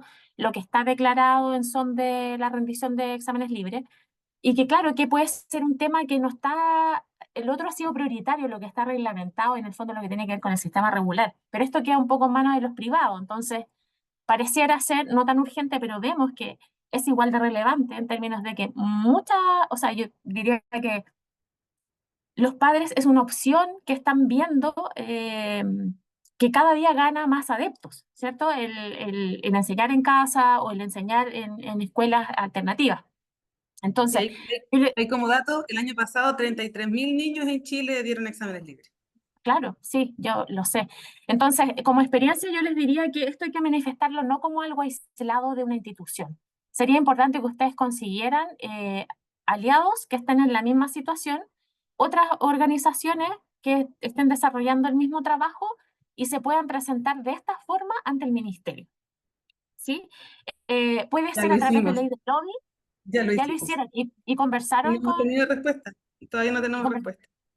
Llevamos 2 años tratando de tener, de hecho, hay abogados que nos están ayudando y se ha conversado que una cosa muy simple de hacer para poder mitigar mucho de lo que yo les presenté es cambiar en la cartilla de derechos el reglamento de la, ¿cómo dije? O sea, esto de que no se puede revisar la prueba, porque al momento que un papá tiene acceso a revisar la prueba de su hijo, ya puedo decir, oye, a mi hijo no le hicieron la adecuación, esta pregunta está mal, este mapa no se ve, los puntos están agotados, solamente con el simple hecho de hacer que las familias puedan tener acceso, por un lado, se hace que los colegios cambien sus pruebas año a año y que no repitan siempre la misma prueba todos los años y no adapten también al temario que está vigente en ese año. Y por otro lado, la familia tiene derecho a ver que presenté los documentos, gasté 200 lucas en los certificados que me pidieron, pero no sé si a mi hijo le hicieron el macrotipo, no sé si las alternativas eran solo 3 por, no sé, todo ese tipo de cosas, con un simple cambio de permitir revisar, que el tutor revise la prueba de su hijo, ya se cambiarían muchos de los problemas que están. Entonces, a eso estamos apelando, pero está costando llegar a quien tiene la facultad de entremos a discutir la cartilla. ¿Por qué? Porque una prueba tiene que ser algo que no puede ver nadie, en el fondo, a no ser que, por ejemplo, en la PAES, que hay un montón de gente que revisa, que tiene un trabajo sistemático y que está revisado. Sí. Se entiende, por ejemplo, que la prueba no esté disponible para todo el mundo, pero una prueba escolar básica que la da el No, colegio y no además, dice. claro, además nosotros en nuestro procedimiento, por ejemplo, revisamos desde la confección de la prueba para que no sé, en el texto no haya un sesgo, para que las imágenes puedan ser legibles y adaptables, porque hay imágenes o gráficos, cosas que son realmente monstruosas y que nosotros pedimos directamente como programa de inclusión, así como esto no se puede adaptar. Así que si ustedes lo pueden hacer, por ejemplo, en 2D, entonces no. Y obligamos un poco a que el mismo comité disciplinar nos diga, no, esto no se puede adaptar. Entonces no, pero lo dicen ellos, ¿te fijas? Pero ya tenemos, ahora te voy a decir que eso es el sistema que tenemos hoy en día, pero no era así de fácil hace 5 años atrás, cuando empezamos a conversar con ellos. Pero por eso yo pensé que no habían consultado con alguien del Mineduc, pero ¿con quién estuvieron en esa conversación? ¿Con Educación Especial? ¿Con el subsecretario? Se ha tenido Porque reuniones con diputados, con senadores, con el ministro de Educación. Hay una carta que está ya ingresada directamente al despacho del ministro y hace ya más de un mes y aún no recibo respuesta. nosotros tenemos una red de varias escuelas libres, aparte de escuelas de la metodología Montessori, somos muchas que estamos tratando de hacer. Entonces, eso lo ingresaron, quiero entenderlo, por oficina de parte al ministro, y no ha dado respuesta. Ya, pero hay un sistema que es mucho más rápido, que es por ley del lobby, que le tienen que dar una respuesta en 15 días. ¿Sí? Entonces ustedes solicitan, claro, tienen que hacerlo. Inclusive yo les diría, pidan ley del lobby con el presidente de la República. Porque cuando ustedes realizan la ley del lobby, tienen que dar respuesta dentro de 15 días y darles una fecha. No significa que dentro de 15 días tengan que tener la reunión, pero les tienen que dar una fecha para recibirlos. Y de ser así, les aseguro que lo que llega, de mi experiencia, lo que llega así como desde arriba, baja rapidito y rapidito todo se mueve. Entonces, al menos para establecer una mesa técnica respecto de ese tema. Muchas gracias. Porque es la única forma. Muchas gracias. Sí, Está muy por nada. entretenido, pero nos queda una persona más con una pregunta y debemos cerrar. Cintia Estrada. Hola, ¿se escucha? Sí. ¿Sí? Sí se escucha. Sí se escucha. Ya, muchas gracias. Mira, yo tengo una consulta puntual por una situación que estamos viviendo con mi hijo. Bueno, mi hijo tiene 10 años, va en cuarto básico, tiene distrofia muscular de cintura. Él no tiene tantos problemas todavía como para desplazarse y su sala está en un segundo piso. El tema es que ayer tuvo un accidente y está con una bota. Mañana vuelve a clases con la bota. Entonces yo mando un correo al colegio para que me digan en el fondo qué se puede hacer, porque es súper peligroso para él, que es súper flaquito, que la bota le pesa un montón. En el fondo, ¿qué puedo exigir yo al colegio? Porque yo les planteé que fuera yo a asistirlo hasta el miércoles, que tiene que estar con la bota, y lo otro es que los cambian de sala. Pero no sé qué tanto puedo como exigir al colegio, en el fondo, porque la lesión que tiene en el pie, que es una esguince, es algo transitorio. Entonces, no sé si de igual manera, por tener discapacidad, porque tiene TEA también el Diego, o tiene su credencial y todo, no sé si puedo exigir como más de lo que podría pedir cualquier otro apoderado. ¿Puedo ayudar? Lo que puedes pedir en general según la ley es todo. O sea, el colegio tiene que adaptarse a la situación del estudiante. Y si el estudiante ha tenido algún accidente, debiesen cambiar la sala al curso a una sala de abajo. Eso es lo que Ya. debería hacer, porque eso finalmente tú no puedes hacer que tu hijo, aunque tú vayas a asistirlo, esté en un segundo piso con una dificultad de movilización, porque en caso de cualquier emergencia es muy compleja la situación. Entonces el colegio debería flexibilizar el cambio de sala al primer piso. Ya.